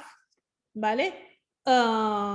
Y que yo pueda estar en diferentes CAF. O sea, no hay una limitación de que solamente puede estar en un CAF. Yo puedo estar en CAF de Barcelona, yo soy el CAF de Barcelona, yo vivo en Granollers, yo puedo estar en CAF de Granollers y también puedo estar en otro CAF. ¿Eso qué significa? Eso significa de que estamos buscando una manera, porque como es un sistema que está preocupándose a los bancos, porque los bancos, hay unos estudios que se han hecho de que cómo es posible que la TONTIT está creciendo y la TONTIT está aportando, haciendo el cambio que los bancos no lo pueden entender y que lo tienen que entender porque eso viene de muy lejos y que lo tenemos que respetar. ¿Vale? Entonces es una manera, un sistema de autofinanciarnos, una manera de poder crecernos económicamente y faj suñuy soxla parce que tam li ñuy wax fii yëpp buñ ci dee dugg xaalis la ñu soxla pour mën a am lu ñu soppi suñu góor ñi xëy na liggéey bi taxaw na wala même bu taxawulee ñun dañoo war a am suñu alal ndaxte alal ju jigéen am da ko indiwaat ci biir kër gi loolu leer na ñëpp jigéen mënul am alal boo xam ne day yaakaar ne leneen la ciy def alal ju jigéen di wut ci biir kër gi la jëmaat fexe ba kër gi di xeeñ lu neex fexe ba kër gi ginaar yi daw góor gi di lekk lu neex fexe ba xale yi sol lu réer yu baax loolu moom rek mooy suñu idée kon loolu xam nga ni góor ñi dañu ci war a dimbali dañu war a wax ni jigéen ñi li ñuy taxawal baax na. Entonces voy a dar un ejemplo. Yo estoy los hombres de Granollers, por ejemplo, en los modu, yo sé que hay modu que cotizan para las sus mujeres que tienen tontin en Senegal. ñu ne soxna si dama koy nattal ndax su ma ko nattalee la muy fayeeku ca xaalis ba day duggaat ci biir kër gi kon xam nga ñooñu am nañu xel. am na kuy wax ci suuf am na kuy wax ci suuf ana kiy wax ci suuf. xam naa kooku Célestine lay nduroo. ma ne ko waaw donc léegi man li may def mooy damay ubbi débat bi ubbi ko par exemple koo xam ni am nga leneen loo xam ne war nga ko ci mën a yokk todas las personas que quieren aportar algo sobre las tontin alguien ha levantado la mano. ¿Hay alguien que ha levantado la mano para hablar? ¿Quién es? Por favor. ¿Lo ves tú? Kumba Touré. Kumba Touré. Vale, de acuerdo. Entonces damos la palabra a Kumba Touré. No la veo aquí. Kumba Touré, te pasamos la palabra. Asalaamaaleykum. Waaleykum salaam. Ndey Koddu laa tudd Ndey Koddu Diouf. Nekk fii Girona. maa ngi déglu waxtaan bi bu baax am na solo lool ñun nag jotaguñu ci CAF yi mais aussi ñu ngi fonctionner comme association ñu ngi tudd mouvement des femmes sénégalaises ñu ngi fonctionner fii depuis 2 ans mais li ngeen expliqué noonu presque ñun suñ comme noonu la ñuy fonctionner mais ki yàgguñu tàmbali 2 ans rek la ñu amaguñu CAF boobu léegi man sama question moo nekkoon ne léegi yéen comme que yàgg nga depuis 2015 yéen a ngi kii ndax amuleen benn problème ak Hacienda comme que affaire u xaalis la aussi gestion xaalis fu mu am ndax du ngeen di am problème ak Hacienda nu ngeen koy gérer ak yooyu parce que ñun tàmbali nañu depuis 2 ans suñu amagul noonu lu bëri démb commencé nañu par des paniers Ramadan aussi commencé di joxe ay dundu ci suñu biir ak yooyu mais am na yoo xamante ne eggaguñu fa comme yéen ni ngeen di fonctionner loolu voilà loolu moo nekkoon sama question. waaw Bomba mun naa jël parole bi tuuti rek. waaw ndey tontu foofu. wala nga tontu ko waa d'accord man dama ko bëggoon wax rek Ndey Koddu maa ngi lay nuyu di la ziar di la wax kontaan nañ trop si nga participer waa ñun 2015 ba léegi franchement ñu ngi def suñu CAF mais amuguñu problème ak Hacienda te yàlla bu nu ko am parce que en fait toujours dama koy wax rek moo tax yenn saa yi damay ñaan te damay xalaat ne est-ce que ñun suñuy waxtaan yi ak suñuy débat yi duñ koy yemale rek suñu biir di xool nu ñuy gérer suñuy tontine ak suñu kaaf sans pour autant mu yegg si yenn institution yi balaa ñu ñuy commencer créer ay problème comme en France parce que en France il paraît que même natt yi léegi dañ koy nëbb c'est-à-dire boo teggee ay natt amuloo droit di koy fësal pour wax ne xaalis bi si tontine laa ko jëlee wala si lii parce que enfin dañuy calculer da nga ko war a déclarer comprendre ñun comme nag suñu kaaf yi ak tontine yi je pense que dañu war a def tuuti attention pour muy bañ a yegg si yenn niveau yi léegi tontine bi wala kaaf bi du moins amaguñ ci kii parce que xaalis bi nga xam te ne yóbbuñ ko banque yóbbuñ ko fenn la waaw natt yi ñuy natt yëpp comme ni ko Ndeye Gueye expliqué noonu lañ koy doxee dañ koy jël jox ko kenn koo xam ne mooy denc coffre-fort bi ki nga xam te ne yor caabi ji nekk à côté parce que lu ñuy bañ si loolu mooy ki xaalis tentation la ñuy bañ parce que nit ki bu nekkee da nga yore coffre-fort yore caabi coffre-fort mun nga am un jour benn problème rek nga dem ne xaaral ma jël fii tuuti su ko defee su ma yoree mottali wala su ma kiiwee xam nga rek yooyu mun na indi problème daal ngay dem di si jël moo loolu moo tax sax ñu ne léegi ki nga xamante ne dafa yore coffre-fort bi na différent ak ki nga xamante ne mooy yore caabi su ko defee au moins foofu tentation bi dina xaw a wàññeeku tuuti daal dina tax nit ki du mun a di ma jël ak ma def nii ak yooyu pour ëllëgee fay ba coono di la si fekk wala leneen di la ci fekk aussi xaalis bi tamit boo ko teggee da nga koy wala nga boo demee ba leb si sa kaaf da nga koy jël rek dem fajee ko benn soxla bu nga xamante ne soxla bu urgent la wala benn projet boo amoon teg ko loolu mooy tax toujours ma ne tontine bi dafay jox tax poder nit ki muy am fitu di am ay projet parce que yow bu la wóoree ne bokk nga si natt bu rëy wala bokk nga si kaaf boo xamante ne kaaf bi de macha allah mu ngi dox di nga mun a ne xaaral ma tëral projet bi ndax ëllëg si biir bu ma jëlee si kaaf bi wala bu ma teggee sama natt ma facc sama soxla loolu moo tax tontine nekk lu am solo lu nga xamante ne jigéen ñi vraiment war nañ ci góorgóorlu bu baax war si jaar parce que bu nekkee ne dañu am difficulté pour dem ci ay banque di jëli xëy parce que bu nekkee ne banque boo ñëwee di la xaalis dafa lay laaj ndax am nga contrat de travail am nga lii teg bu dee si kaaf bi duñ la laaj contrat de travail duñ la laaj dara ñun solidarité la ñuy demee confiance la ñuy demee comme ni ko Bomba waxee ñun boo seetee ba seet suñu kaaf temps yi ñi sax dinañ dem ba nga xamante ne ku leb sax duñ la ne ku la garantie ku la kiiw parce que macha allah biñ ci nekkee ba léegi nit ñi si nekk ñu am jom ñu nga xamante ne képp ku si leb wala képp ku si di nga fexe ba sa li nga leb ak li nga xamante ne mooy charte yi ñu teg yaa ngi koy doxal comme ni mu waree donc dem nañu ba dem ba nga xamante ne laajuñu kenn aval laajuñu kenn kii da ngay leb rek ñu ne nañ ko jox moom dina fay parce que tamit nit ki fay nit ki nga xam ne moo jël dina xam ne lii muy jël ay naataangoom la ko bokkal ay nit la ko bokkal parce que xaalis bi xaalisu ñëpp la donc nit ki yaakaar naa boo nekkee ci biir kaaf da ngay ñaan yàlla lépp lu nga xamante ne jël nga am si li nga xamante ne moom nga bëgg daal maanaam jël fay sans pour autant nga am ak say naataangoo yi nga bokkal benn problème donc ñun noonu la ñuy defee daal vraiment amaguñ ci benn problème ak waa Hacienda parce que comme ni ma la waxee rek noonu lañ koy doxalee déclaré wuñ ko yóbbuwuñu ko banque yóbbuwuñ ko fenn donc parce que xaalis bi nga yóbbu banque rek moom ngay mun a nekk ñu lay laaj ay xawma IRFPF wala nangam bu nekkee ne yaa ngi ko yore sa kër foofu moom Hacienda du ci am benn accès ba ngay kii dañ ciy am problème voilà.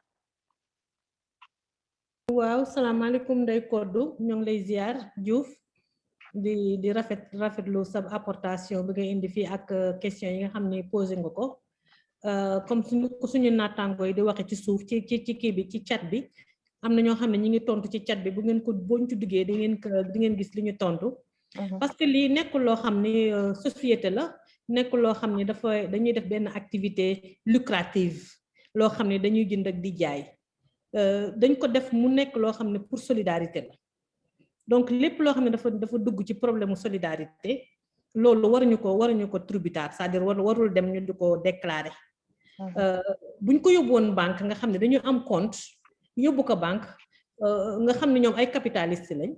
donc da ngay fay weer wu nekk da ngay am looy fay bu dee la Caixa da ngay fay 12 euros moo nekk mantenimiento non loolu lañ koy waxee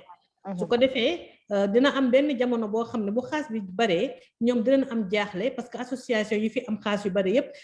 di nañ seen bët xool lan moo tax ñu am xaas bu bari bii nii mais du defe naa ne suñu bu dee kaaf yi la du am jafe-jafe parce que ñun amuñu 60 000 euros te gis nañ fi association yoo xam ne am nañ 60 000 euros am benn objectif mooy ku fi dee ñu yóbbu la Sénégal ñun dañoo bëgg ñu jox ñu xaas boobu ñun ñu liggéey ci parce que ñun li ñu bëgg ñu liggéey donc loolu mooy différence bi mooy ñun dajale wuñu xaalis boo xam ne xaalis bu takku la te dugaluñ ko fenn léegi kay li nga xam ne dañ ko bëgg a xalaate def ci mbooloo jigéen ñi mooy li nga xam ne tey ji par exemple waa Tarasa am nañ ko muy mbootaay bi dañu taxawal kaaf ba pare taxawal li nga xam ne mooy solidarité sociale parce que sociale bi mënuñu ko bàyyi ginnaaw parce que lu nit ki di xëccu nag dimbali say ñooñ daf cee taxaw donc social bi nag war nañ koo tàmbali di ko dugal nag ci biir kaaf yi te defe naa ne loolu Ndeye Astou war na ko mën a expliquer parce que ñun jamono yi passé la nga xamoon ne dajale woon nañ ko ci alamaan yaak sama ñoom seen ak yëpp dañ ko séddoo ci suñu biir te séddoo boobu ci suñu biir lu am solo la parce que tey ji am na ñoo xam ne ñi ngi nekk ci biir kaaf yi ami jafe-jafe te xëy nañu seeni orgueil mën na leen a rusloo ba duñu wax ni man damaa bëgg ngeen dimbale ma ci lii donc suñu toogee ba yàgg seet ne war nañu dajale ñaar dërëm ak juróomi dërëm génn ko séddale ko ci ñi nga xam ni am nañu soxla wala ñëpp mi yemale ko day gën parce que jamono ji ñu nekk nag mu nekk jamono joo xam ni lu difficile la ndax dañu nekk ci période de pandémie war nañu seet ci biir kaaf yi ak biir tontine yi nan la ñu mën a fexe ba loolu nga xam ne social la ñu du ko mën a liggéey ci biir donc damay jox am na ko yëkkati woon loxo mais gisuma turam kii jebel ba ma mënee dimbale gis naa mu yëkkati loxoom ci chat bi mais xaw ma kan waa bomba mati Mayatra la ak waa Mayatra ñu jox ko kàddu am na keneen ko bëgg a wax wala waa bomba dooma baal ma wax si affaire solidarité bi tuuti wala waa d'accord Ndeye yow am def ngeen exemple solidarité waaw ñun expliquer waaw su paree ñu jox Maya Tra dafa am lu mu wax dégg nga merci waaw ñun sunu association bi feebar bi ñëwee ginnaaw comme ni nga wax rek solidarité ginnaaw xaalis bi dañ ko fa tegoon denc ko mu nekk ci kees alamaan yi ak liñ doon natt danoo daal di génne xaalis bi woote réunion daal di koy teg ci kaw table ji comme réunion ci WhatsApp bi daal di koy def ci kaw table bi ñu ko tegee ci kaw table ji ñu daal di koy séddoo bi ñu ko soddeewee kenn ku nekk ñu yëkkati 50 euros jox la pour nga dimbaloo ko ndax parce que tamit ni nga wax dëgg la tey ay nit dañu cotiser ab xaalis jël xaalis bi teg ko ci benn kees te xam na feebar bi ñëw na xaalis bu dañ ko war a génne ndax ay nit da ko fa cotiser woon na solidarité kon dañ ko war a génne joxaat ko doomu aadama ya ko doon ya ko fa doon teg ndax xam na ne bi feebar bi ñëwee ñëpp ci problème la nekk ndax kenn liggéeyatul mbir bi taxaw na kon li ñu mën a def rek ñu dimbalante ndax comme commencement bi lañu waxoon ne kaaf pour ñun dañuy financer sunu bopp te dimbalante sunu bopp kon loolu rek lañ mën a def li ñu mën a def mooy xaalis bi ñu denc ñi génnee ko joxa séddoowaat ko ci sunu biir ndax ñun du fi nit faatoo kenn ñaanu ko yàlla daal nit du amee benn problème mu dese ñun dañuy génnee si xaalis bi bëriwul nag mais dinañ génnee jox kooku nga xam ne moom am na problème mu dese dun bi feebar bi ñëwee bi dañoo génnee xaalis bi fi mu ne nii kaaf sunu kees la fa nekk bëreetul parce que ñi ngi commencé waat di fa teg si janvier bi passé kon la fa nekk fi mu ne nii bëreetul ndax dañoo génnee xaalis seddoo loolu laa moom la ma si doon yokk. d'accord jaajëf Ndeye. loolu am na donc ñu jox waaw man tamit ngeen baal ma tuuti rek xam naa sax Daba mi tam waroon nañ wax tuuti en castellano para que pueda entender un poco lo que estamos diciendo. Vale. Pero porque la Ndeye que estaba explicando antes que, bueno, como estábamos hablando un poco de solidaridad también en la CAF, habíamos tenido un poco de fondo que procedía de las, ¿cómo se dice? De las, ¿cómo se dicen aquí? Les amendes, ¿no? Bueno, hay un pacto que llegas tarde, te cogen 150 y cuando vienes a justificarlo... Sí, multa, la multa. Las multas, esto, las multas, multa, que no me salía... Bueno, este dinero que procedía de las multas y de los intereses de los créditos, luego le hemos, ¿cómo se llama?, repartido entre las mujeres cuando hubo bueno, no era durante la pandemia, era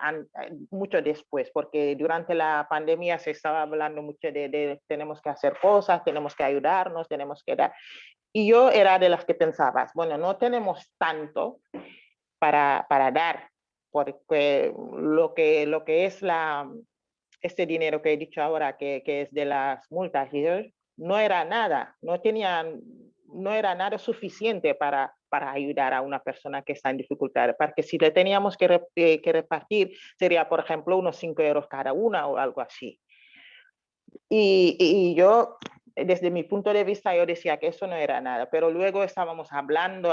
y la Bombo, la verdad, que siempre insistía que tenemos que hacer algo porque la gente está en dificultad. Y el mes pasado hemos visto que como teníamos dinero en la caja, que era también este dinero que representa los beneficios, estos beneficios, cada uno tenía un porcentaje que es dependiendo de lo que la persona tenía en su caja. Porque si una persona que cotiza cada mes 100 euros, tiene un porcentaje más grande que la persona que cotiza 10 euros cada mes. Entonces, ese dinero le hemos mirado y hemos hecho lo que llama una reunión de reparto. Durante esta reunión de reparto, la verdad que la gente estaba muy contenta porque uno tenía como 150, otro tenía 50, otro tenía 20, más unos 20 euros que hemos sacado de un fondo común que teníamos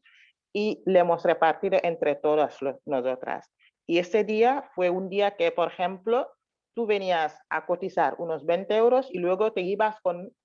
160 euros de beneficio. No sé si me entiendes o no, Dava. Entonces era un día que hemos dicho, wow, ahora la CAF vemos una cosa más de lo que es de los beneficios, ¿no? De participar en una CAF. Tú participas en una CAF, que a veces puedes tener un préstamo, pero también cuando hacemos una reunión de reparto, que te llevas otro beneficio más. O sea, que tienes la posibilidad de tener algo que en un momento dado te satisfecha, o ya que sea un logro que tienes para hacer otra cosa, ¿cómo se dice? O satisfacer un problema que tenías, ¿me entiendes? Entonces era una cosa que quería traer, muy comme li ma wax rek Bombo, mooy comme genre réunion de réparto bi ñu defoon keroog ñu xool ne vraiment jour boobu ku nekk gis na ne à part bokk si CAF bi pour benn prêt bi ngay def wala pour dajale fa xaalis am na leneen lu nga xamante ne aussi lu am solo la muy jour boobu noonu nga xamante ne toog nañu ku nekk jël li nga xamante ne bénéfice la te bénéfice bi boo seetee ba seet dafa am rapport ak li ngay denc parce que ki nga xam ne mooy gën a denc toujours moom mooy ëppale bénéfice waaw ndax te kiy ñëw di cotiser 200 euros weer bu nekk di ko bàyyi si kaafam du bokk bénéfice ki nga xamante ne par exemple 20 euros lay bokk tout le temps. d'ailleurs sax loolu Ndeye lu ñu war a waxtaane la parce que déjà yow li ngay denc noonu foofu denc la te denc la boo xam ni amul lu ciy wàññeeku lu am solo la daal soo yóbboo 200 300 euros denc ko foofu denc la boo xam ni dara wàññeeku te heure boo ko bëggee jël da ngay aviser mooy organisation bi ma waxoon rek donc mu nekk lu am solo kaaf yi wax dëgg yàlla am na solo léegi jërëjëf Ndeye damay jox kàddu gi Mayatra moom demandé woon na parole ba après ku bëgg a wax koo xam ne dafa bëgg a wax rek ci suuf am na benn loxo boobu boo ko yëkkatee di leen gis ne da nga bëgg a wax merci. Asalaamaaleykum Mbombo maa def maa ngi sant donc ça va alhamdulilah maa ngi leen di nuyu yéen ñëpp seen tur ak seen sant donc ma wax en espagnol comme vous avez dit que am na kenn ci biir ci koo xam ne elle n'entend pas wolof. Donc, yo soy nueva, es la primera vez que participo a la reunión y veo que es muy importante y muy interesante En verdad es muy interesante. Era solo para curiosidad y me ha gustado. Y sí, conozco la tontine, pero lo de la CAF es la primera vez que lo entiendo. Y no sé cómo funciona, por eso preguntaba si tenía mucha duda, muchas preguntas y todo esto. Y en verdad me ha gustado un montón y digo que no voy a desconectarme sin decir lo que siento. Soy senegalesa como vosotras, pero nunca he participado en actividades de mis compatriotas senegalesas. Y lo que he entendido hoy y lo que he visto hoy, veo mujeres decididas y todo esto, y eso me da fuerza y me da coraje también de seguiros, de participar con vosotras y pues, ¿y por qué no a la CAF? Yo vivo en Terraza, pero no sé, Terraza dicen que no hay CAF, pero si puedo participar a otra CAF, será perfecta, y el Astontin también. Y todas las actividades que las mujeres senegales hacen, pues me agradaría participar en. Era solo por esto. Entonces también para que me digas un poquito si las condiciones, como me ha explicado, pero me gustaría saber si yo participo hoy a la CAF, tengo que esperar unos meses si quiero coger un préstamo para cogerlo o por hacerlo ya, o hay condiciones, hay cosas. También la persona que tiene que garantizarme, esta persona tiene que estar en la misma CAF, tiene que estar mujer o puede ser un hombre que no sé. Son cosas que no sé bien. Quiero un poquito de explicaciones, por favor. Era esto. Gracias. Bueno, Ndey, ¿tú queréis responder o yo respondo yo? Bueno, Bombo, puedes responder porque es lo mismo. Tú estás en la CAF y tú sabes cómo funciona. Entonces, bueno, puedes explicarle más o menos. Vale. Primero voy a decir que todas las personas, todos los grupos de mujeres que quieren que acercamos hacia allá para crear un CAF, se puede. Tenemos los técnicos que nos pueden ayudar y tenemos un coordinador muy grande que es el Abdoulaye Fall, que desde el principio, cuando se ha empezado esto, la primera reunión que hicimos, le hicimos yo con lo de la Caixa, y era un proyecto, una iniciativa muy potente y ya está dando sus frutos, ¿no? Entonces, la CAF, como CAF, que es la coordinadora de Asociación Senegalesa de Cataluña, también apoya a los CAF. Así que las personas que quieren montar un CAF, tenemos la disponibilidad de acercarnos donde estáis para poder explicar nuestra experiencia, porque eso también son programas de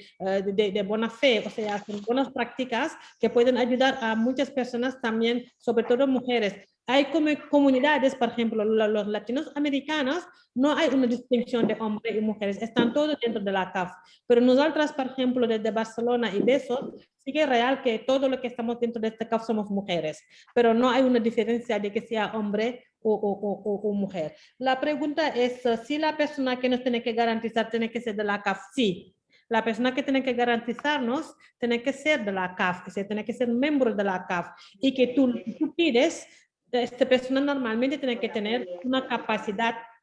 económica en su caja para poder garantizarse. Antes la tú lo has dicho, ¿no? Nosotros ahora mismo hemos cogido el modelo tradicional de las tontines, es decir, casi es la confianza que se ha generado allí, y que no hay una norma para decir hay confianza, porque desde lo tradicional nunca ha sido con garantía, ha sido con total confianza, y si tú no respondes, la comunidad te dice, bueno, como no ha respondido, bueno, no vas a entrar en ningún tontín. Estaba basado en la confianza y total. Así que cada CAF puede tener también su reglamento interior para decir, nosotros necesitamos, y creo que también con el tiempo, con la confianza que se tiene, ¿no? Llegamos a que lo de la garantía no va a ser algo muy exigente, pero sí que se debe tener una garantía para poder acceder a lo que uno pide. Y siempre puedes pedir dos veces de lo que tú has has cotizado. Si yo tengo 20, puede pedir 40. Es tú, yo creo que es así. Así que esto normalmente es la respuesta que yo quería dar. Si alguien más quiere añadir algo, Ndeye Sam quiere pedir la palabra también. Y Khadijatou Diop, que pidió antes la palabra. Damos la palabra a Khadijatou Diop. ¿Tú quieres decir algo, Astu? Waa nga baal ma tudd dama bëggoon yokk rek ne pour Mayatra pour wax ko ne para decirla que por ejemplo en el caso de nuestra CAF cuando empieza una persona si es nueva tiene que cotizar al menos un año antes de empezar a pedir un préstamo, porque la persona que acaba de llegar no puede venir hoy y pedir un préstamo mañana o pasado. Bueno, es una manera de decir, pero por ejemplo, quiero decir que si viene este mes de marzo, por ejemplo, en abril no le podemos dar un préstamo. Tiene que estar al menos un año, cotizar un año y tener en su caja algo. Y puede pedir, nosotros habíamos dicho en el principio 4 veces de lo que tienes en tu caja, pero hemos puesto también un límite. Sí. Hemos puesto un límite que no puedes exceder 2.000 euros. O sea que una persona, aunque puede tener la posibilidad de pedir 3.000 euros, pero no damos 3.000 euros. Solo hasta 2.000 euros era el límite. Y en nuestra CAF también la cantidad mínima para poner son 10 euros. ¿Me entiendes? Eso es lo que quería aclarar. Y bueno, lo demás tú lo has dicho, que la confianza y esto es lo más. Sí, una ¿verdad? pregunta. Y una también pregunta. hemos hecho algo, hemos dicho que no podemos exceder también 20 participantes en la CAF, porque es un poco difícil de poder gestionar todo. Si somos más de 20 personas, a lo mejor es un poco difícil. Entonces queríamos hacer un tope, ¿no? 20 personas, todavía que no hemos llegado, somos 16, pero si tuviéramos que añadir más gente, serían hasta 4 más y 20. Hasta 20 personas y 2.000 euros para pedir de préstamo. De acuerdo. Y hay intereses, ¿no? A la hora de pagar. Sí. A la hora de pagar, nosotros hemos puesto un interés de 0,5%. Es poco. Era para que la gente pueda pagar y que pueda sentirse un poco, ¿cómo se llama? Que no sea un cargo muy grande para ella. O sea, si pides 1.000 euros, tienes como 50 de intereses. Y eso depende de si le pagas en 10 meses, porque si le pagas en menos de 10 meses no llega ni a los 50 euros. Una persona puede pedir 1.000 euros y pagarle en 3 meses y solo paga 15 de intereses. Si le pagas en 10 meses son 50. Si le pagas en menos, en menos. O sea, es un interés muy poco, la verdad. Y eso es... Yo también aquí, Aissatou, puedes hablar del tema de que el hecho de que hemos parado en 20 personas significa porque no somos muy grandes aún, pero ya tenemos una propuesta, una mirada de largo tiempo de que esta puede llegar a ser una sociedad donde personas dedican más tiempo por eso, porque todos los voluntariados, ¿no? Aissatou es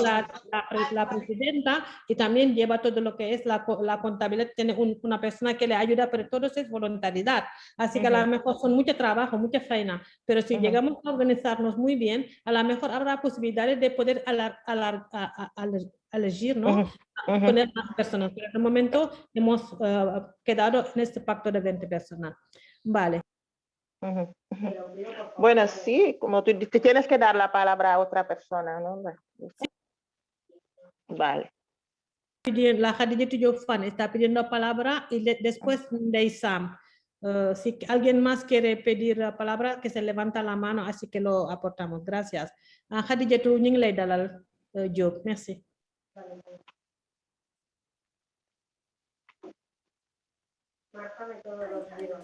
Allo Khadijatou Diop. Waaw, asalaamaaleykum wa rahmatullah. Maaleykum salaam. Nuyu naa leen ziar leen.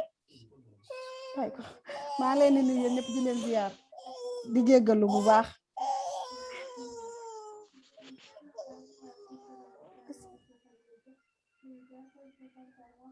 déggatuma de dégguma dara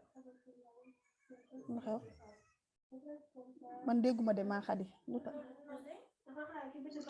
ñi ngi lay dégg de ñi ngi lay dégg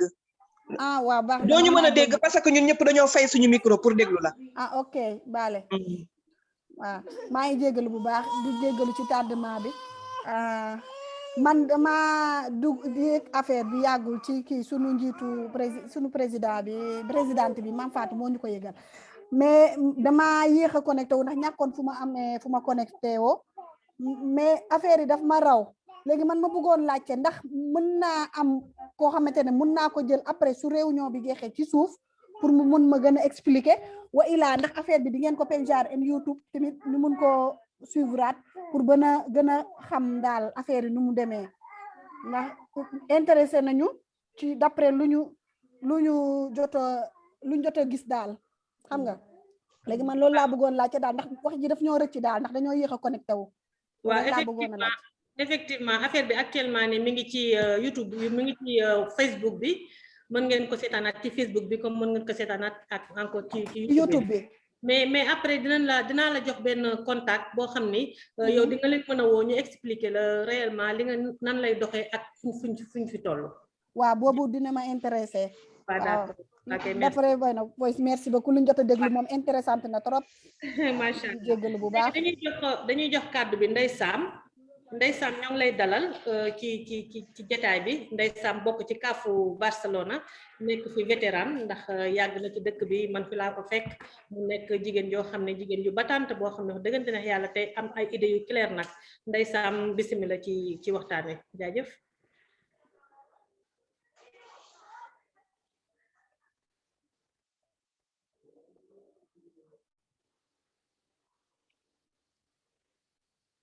waaw soxna si nga baal bëggoon naa jël kàddu mais dama comprendre ni may duggee pour jël kàddu bi man la waaw Ndeye Sam comme Ndeye Sam ñëwagul nañu jox Mame Fatou Sylla rapidement waaw dir lu mu ci yokk waaw asalaamaaleykum mbooloo mi maa ngi nuyu ñëpp den saga den Mame Fatou Sylla waaw d'accord waaw maa ngi lay dégg bon maa ngi doon wax de yéen a ma déggul woon dëgg la ke waaw kon naa bàyyi day mu dem waaw salaamaaleykum waaw nday demal waaw waaw salaamaaleykum ziar maa ngi leen di baalu àq baal naa ñëpp àq yal nañu yàlla boole baal mais ñu fekkee ay déwén yu bëree bëri ñu mën ko taal sax képp ku tëdd yal na ko yàlla yëkkati ku nekk ci tolof tolof yal na ko yàlla dimbali man de lu tuuti rek laa ci bëggoon yokk ci loo xam ne sama mbokk ji fi nekk yëpp wax nañ ko si li ma yaakaar jotaay bi fi nekk mooy ñoo xam ne xam nañu déjà CAF nu muy demee ak ñoo xam ne xamuñu CAF nu muy demee ce qui veut dire que doon na am solo njëriñ yiñ fi jële yëpp boobu léegi macha allah explication yëpp leer na mais am na point bu ma gënoon bëgg ñu insister ba nga xam ne ki nga xam ne bokkul te bëgg a bokk ba yan fànn moo ko ci gën a moo ko ci doon mën a dimbali à part ci li ñu wax yokk ci li ñu wax tuuti rek ci li ngeen wax xaw a tënk benn côté si sama opinion sama apport bu gàtt bu may indee CAF yi nga xam ne actuellement ñoo fi fonctionné si yi ma xam mooy CAF Barcelone CAF Granollers ak CAF Betis CAF Barcelone moom moo jiitu à partir li ñuy wax ñëpp si nga xam ne koo xam ne yaa ngi doo bëgg a dugg man je pense que à part information yi nga xam ne moom ngay jël fii képp koo xam ne CAF intéressé na la nga jël contact ki nga xam ne mën na la wax ban jour mooy seen jour réunion pour nga dem fa gën a am information yoo xam ne si lay gën a leer ci sa bopp pour nga mën a xam naka ngay def pour dugg wala pour sos li ci am importance nga xam ne man je pense que ma yokk ko si sama apport bu gàtt wax nañ ko fii mooy que CAF bi li ko tax a jóg booy dimbalante te bu fekkee ne dañoo dimbalante ba si biir at bi ñëw nañu fekk pandémie fekk si ma yokk ci li Ndeye Astou wax ak li nga ñoom bomba sama naataango yi mu fi jiitu mooy que bu fekkee ne moment bi nga xamee ne dajale nañu xaalis boobu yow booy dugg di fay xaalis dafa am xaalis boo xam ne danga koy dugg di ko fay di ko denc xaalis boobu ngay dugg di ko fay di ko denc si la ñuy compati weer bu dee bu jot kenn bu fekkee ne day leb si lañ koy jox pour mu leb kaaf bu nekk dafa am charte yu muy joxe ay leblem ak nu muy leblee ak xaalis boobu ak naka lañ koy fayee xaalis boobu bu ñu demee ba ca kanam dafa am lu muy jur ça dépend ci ñi nga xam ne charte ba nga xam ne moom la ñu tëral comme quoi que ne charte bi à part li ngay dugal boo tàddee lii da ngay fay boo tàddewul lii da ngay fay wala lii war nañ ko dugalaat wala lële war nañ ko dugalaat kon li ngay nii ñi di cotiser di ko denc seen kaaf chaque weer bu dee lañ cay yokk ci wet yi buñ ko xaymaal ñun Barcelone moom la ñu dajale woon séddoo ko ci moment pandémie bi nga xam ne moom moo am c'est-à-dire xaalis yooyu nga xam ne da koy jur ci wet bi muy ay intérêt muy ay amende muy ay moo xam lu mu muntu doon loo xam ne dafa génn ci li nga xam ne moom ngay dugal chaque weer loolu la ñu jël séddale ko ñu nekk ci asalaamaaleykum allo loolu ñu jël séddoo ko entre ñun ce qui veut dire que je pense que nit koo xam ne war ngaa mën a bokk à part information de base yi nga xam ne jox nañu ko fii yëpp baax na nga jege si benn kaaf jour boo xam ne dañoo am réunion wala kenn si ñoom jël contact koo xam ne mën na leen expliquer bu baax pour ngeen sos ko mbir la boo xam ne c'est très important parce que tey banque yi boo fa duggee wala kenn xamul intérêt yi ngay fay ak doo mën a ak garantie yi ñu lay laaj doo ko mën a am te bu fekkee ne yow yaa ngi say biir mbokk ndax lii moom moo ñu tax a jóg pour jàppalante kon bu boobaa yow boo soxlaa dara mën ngaa fay sa soxla respecter charte yi respecter sa morom bu fay jotee nga fay bu kii boo amee soxla bu subaa nga dolli ko ci beneen bu may wax mooy man je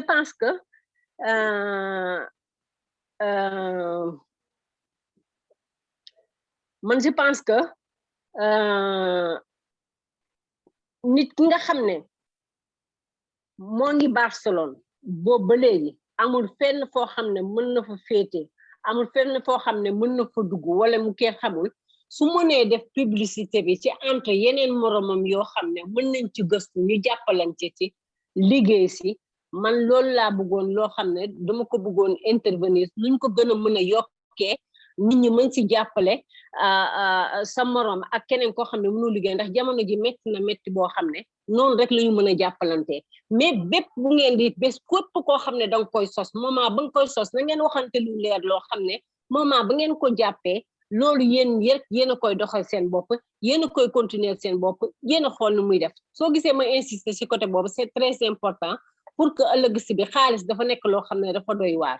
fii nag xaalis boo xam ne bëri na bëriwul du xaalis boo xam ne war nañu am tey bomba wax na ko sànq war nañu tey nekk di tributé wala war nañu di def benn effet boo xam ne war nañu ko si def quant à kaaf bu nekk ndax dañuy yegg ci niveau social wala dañuy yegg société wala dañuy yegg feneen kooku kaaf yi seen biir ñoom ñoo ko war a waxtaanee ci seen biir je pense que loolu laa amoon loo xam ne dafay leer xaw ma damaa gën a leeral xaw ma damaa gën a jaxase ngeen baal ma am. jërëjëf soxna si am na solo lool sa wax gisuñu la nag te waroon nañ laa gis am na solo lool ci wax ji. damaa tawat fan yëpp moo tax. yéen la yàlla may wér ci barke sëñ lu baax ñun nag yàlla def ñu tàmbalee kaaf ba léegi mais nag xam nga ne prévoir c'est bon ci lu nekk li mu wax noonu mooy nañu prévoir ndax xaalis la mais yàlla def na ne kaaf bi moom bi ñu fa tàmbalee ba léegi dëgg te neex yàlla amagul jafe-jafe yooyu te diñu ñaan yàlla nañu yàlla gën dem ci kaw man xale yi dama leen de sant ndaxte tey maa fi gën a mag tey ji maam laa te dañ ma jël def mi ci kaw def ma comme ñoom dugal ma ci seen biir te loolu lu ñu war di rafetlu la saa su nekk ma di ci kontaan loolu di ci sant léegi ma jox kàddu gi Jatu Ndiir xam naa dafa nekkoon jàppoon ci saleen moo taxoon mënul wax Jatu bu fekkee ni yaa ngi may déglu pour nga jël parole Jatu dafa mel ni Jatu dégluwul xam nga connexion bi nag Sénégal dafa xaw a doy waar tuuti moo tax waaw soxna Bombo waaw Bombo waaw am na keneen koy wax ci suuf kan man la woon man maa doon wax man day maa doon wax non am na keneen koy wax ci suuf allo Jatu dafa mel ni moo bëre duggaat ah Jatu moo bëgg dugg waa kon léegi nañu jox Ndeye Gueye kii bi parce que pour ñu bañ a perte temps su ko defee Jatu bu gàtte rek ñu jël waa Ndeye ñu ngi lay déglu. waaw soxna Bomba dafa am loo xam ne dama ko bëggoon a yokk si ñu nga xam ne dañoo bëgg a ñëw bokk si kaaf yi parce que man sunu kaaf comme ni ko Ndeye Sam waxee kenn kaaf bu nekk dafa am ay sart ñun du fekkee ne bokkoo si sunu association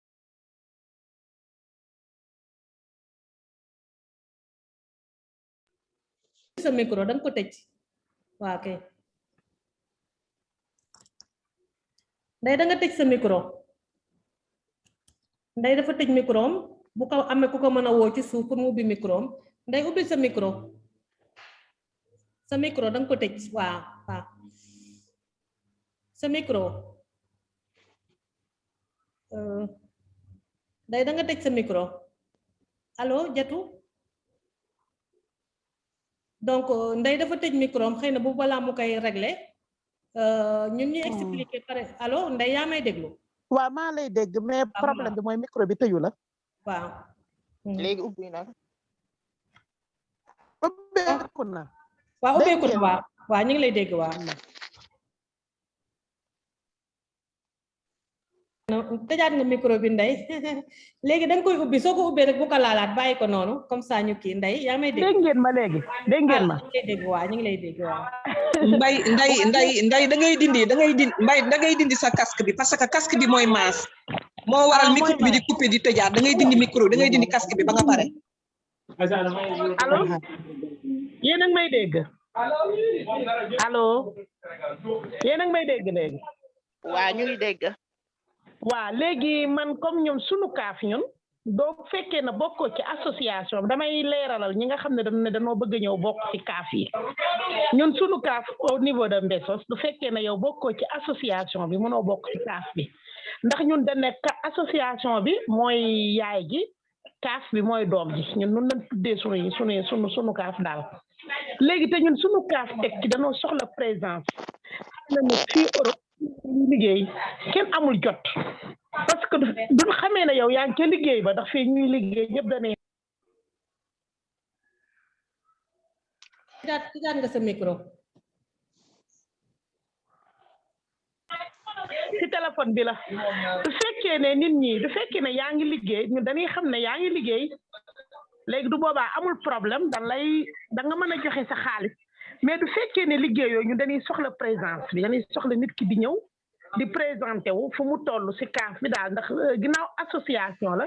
dañuy bëgg ñuy xamante chaque jour ñuy am réunion di lépp loo xam ne nii ma nga ca ñu koy mën a xamandoo daal loolu moo tax ñun toujours sunu kaaf ubbi lu néew rek kaay leen bokk dañ naan da nga ñëw bokk si association bi après da nga soor a bokk si kaaf ñu nun lay kii pour ñu ne dañoo bëgg ñëw bokk kaaf nun laa moo tax may leeralal ñooñu waa baax na loolu laa amoon lu ma kii waaw merci Ndeye jaajëf ak acclaration boobu baax na ci waaw il faut da ngay bokk ci association bi doo mën a bokk ci kaaf bi loolu mooy seen accord ñoom accord boobu ñu taxawal parce que dañu taxawal benn association bëgg jigéen ñi ñëw wuy si association bi par contre ñun booy seet ñun suñu casque bu kii kaaf bu Barcelone wax dëgg ni amul exigence boobu ne da ngay ñëw bokk ci association bi parce que association casque bi pardon association bi nekk Barcelone yàgg na mu taxaw muy association sénégalaise bi am na plus de 32 ans alors que association sénégalaise bi dafa bokk ci biir casque parce que casque dafa ëmb association yépp donc xëy na loolu mooy particularité bi nga xam ni moo ci am xëy na bu ci Ndeye mu ne Ndeye Astou mu ne soxla defaat beneen leeral ci loolu tam dina kii léegi damay jox kàddu gi Khady Ndir ba pare ñëw ci Ndeye Astou pour mu mën a leeral loolu jaajëf. waaw asalaamaaleykum wa rahmatullah Adja Bombo maa ñëwaat allo. waa ñu ngi lay dégg ñu ngi lay dégg baba ngi fa boy waa doon ñëwaat damay rebondir si loolu Ndeye Astou avancé may kii Ndeye Gueye wax na ko daanaka ba ma comprendre Maya maa ngi lay nuyu Maya Tra seeti ko nuyu naa la ziar la di ñëw ci question bi su ma comprendre maanaam da nga bëgg a laaj xëj na maa ngi lay nuyu comme li ko waaw beso xamoo ne yaa ngi si réunion bi maa ngi fi de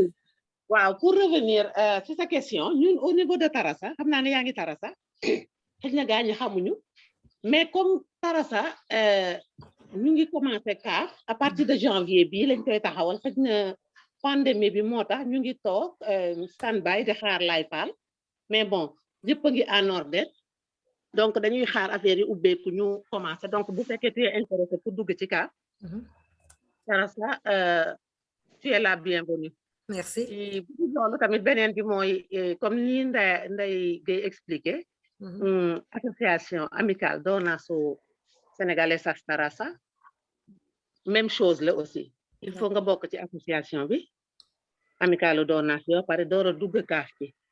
parce que noonu rek la defee comme kii mooy yaay bi kii mooy doom bi donc loolu laa doon indi pour leeralal la ko yow Maya. D'accord. beneen bi mooy lire naa ci message bi yaakaar naa Maawo Njaay moo ko bind su ma juumulee comme bu ma comprendre Maawo yaa ngi may dégg tributar nga wax declarar ci li ma lire si te estoy entiendo muy bien no sé a lo mejor ya me equivoco Maawo maa lay dégg dama intervenirul rek mais maa ngi lay dégg c'était après peut-être bu fekkee ne y a des questions précises yoo xam ne mën naa ci dugg ma wax ci quoi waaw foofu laay wax parce que dama lire nga bind comme man dama yéex a dugg ci réunion bi encore une fois me disculpo mucho dama lire léegi gis loolu nga bind bon foofu aussi bu fekkee ne si toutefois dugg nga boo ma ko mënee expliquer comme ça mu leer sama bopp parce que foofu moo des leer daal waaw non dafa am benn question boobu sax je crois tontu woon na ci ku doon laaj ban incidence le CAF yeeg seen li ngeen di def nii ak Hacienda waaw donc li may tontu rek mooy que ne activité CAF activité natt ak yooyu c'est des activités de solidarité c'est pas des activités économiques yoo xam ne dañ ko war a déclarer donc tributar mooy loolu no son actividades donde se gana dinero para tributar después hacer una declaración. Entonces, la única cosa que he dicho que en las CAF, si hay intereses que cobra una persona física, una persona individual, y que este dinero que gana supera una cierta cantidad que cuando lo ponga en su cuenta bancaria se nota, esta persona tiene la obligación de declarar, si quieres, cuando lo pone. Tiene obligación de declararlo a la declaración de renta que hace en el año siguiente. Es como si tienes dinero en el banco, este dinero genera otros dinero,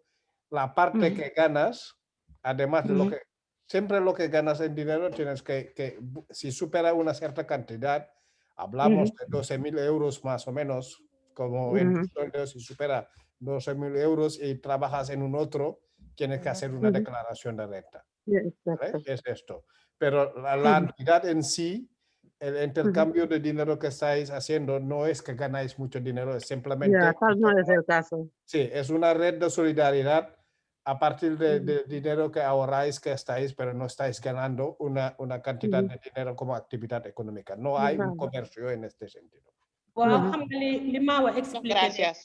li Maawa expliqué mooy nit ku fi nekk fii xam na ni li ngay liggéey parce que Europe ne melul ni Afrique fii boo fi doon jaay sax li ngay gagné da nga ko war a déclarer melul ni Sénégal da nga yor sa taabal teg ci buntu kër gi loo jaay def ci sa gafaka donc loolu su ma jëlee su ma teggee natt ba ca CAF ñu lebal ma 3.000 euros ma ñëw dugal ko ci sama compte c'est normal que ma tributé mais bu fekkee ne dañuy laajte ci xaalisu casque bi comme ni nga ko laajte woon sànq mais ndax xaalisu CAF bi dina tributé xaalisu CAF bi mënul tributé parce que xaalisu CAF bi solidarité la ok maa ngi lay jox parole bi Ndeye kii Khadija waaw léegi leer na sama bopp parce que en fait daf ci am yoo xam ne il faut nga laajte mu leer ci maanaam ñëpp parce que ñëpp ngi ñuy déglu su ma comprendre donc loolu dina baax ñu leeral ko parce que sànq Ndeye Astou ñëwaat na si parce que boo fàttalikoo Ndeye Astou wax naa ko ci groupe bu Jokkoo ñu def attention encore une fois xaalis bi nga xam ne ñu ngi koy dajale ñu ngi koy yore ñi ngi dem fële parce que bon expliqué nañu clairement naka lay doxe te il faut aussi explication yooyu ñu joxe ko pour ñi nga xam ne ils sont intéressés comme fi mu ne waa Tarassa xëj na am na algunas que están escuchando. He escuchado también que en Girona hay mujeres que están dentro de la reunión que están interesadas. Entonces, explicar, ¿no? Muy rusa Hay que también. explicar, porque aún, disculpa, aunque yo en mi reunión he explicado en la amical realmente, pero a lo mejor no me han entendido cómo se debe, ¿no? Entonces buñ ko expliquer fii mu gën a leer xam nga jotaay jigéen ñi coow li day bari ñi mën nga expliquer ñi dégg ñi dégguñu donc occasion la ñu expliquer ko mais surtout encore une fois xaalis bi fi muy duggax li muy leex yooyu bon mu am tuuti kii daal xam nga waaw baax na ndees ay ca bismillah waaw man li ma bëggoon yokk foofu nday Khady Ndir pare nga wala bala pare waaw ay ca aywa bombo waaw li ma bëggoon yokk foofu mooy que ni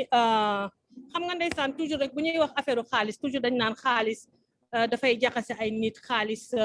dafay kii ak yooyu te en général jigéen ñi lu ci bari yoon dafa nekk contre de soleil jigéen ñi lu ci bari yoon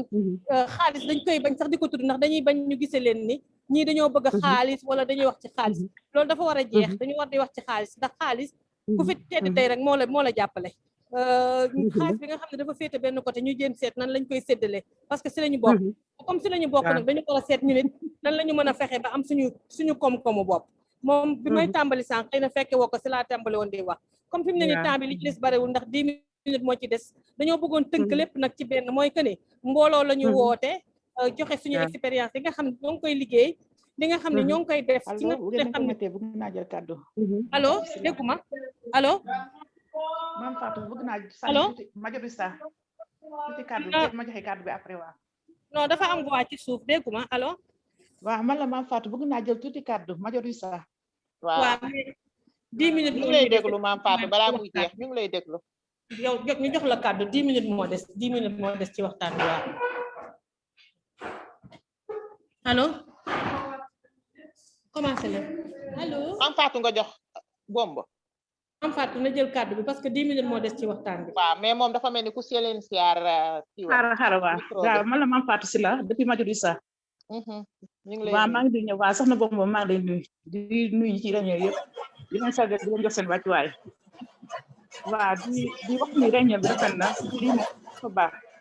waaw économie moom ku la ci dugare moom dafa baax lu rafet la te war nañoo góorgóorlu ci loolu bu baax a baax a baax léegi ma ne njàngat ma si am maa ngi wax en tant que turu présidente jigéen ñi majorista maa ngi nuyu sama naataango mu dugg léegi Khady Fana léegi nag am nañ ci njàngat ndax ñun am nañu ay natt fii mais affaire kaaf yi mosuñu ko xam léegi am naa ci njàngat yu bëri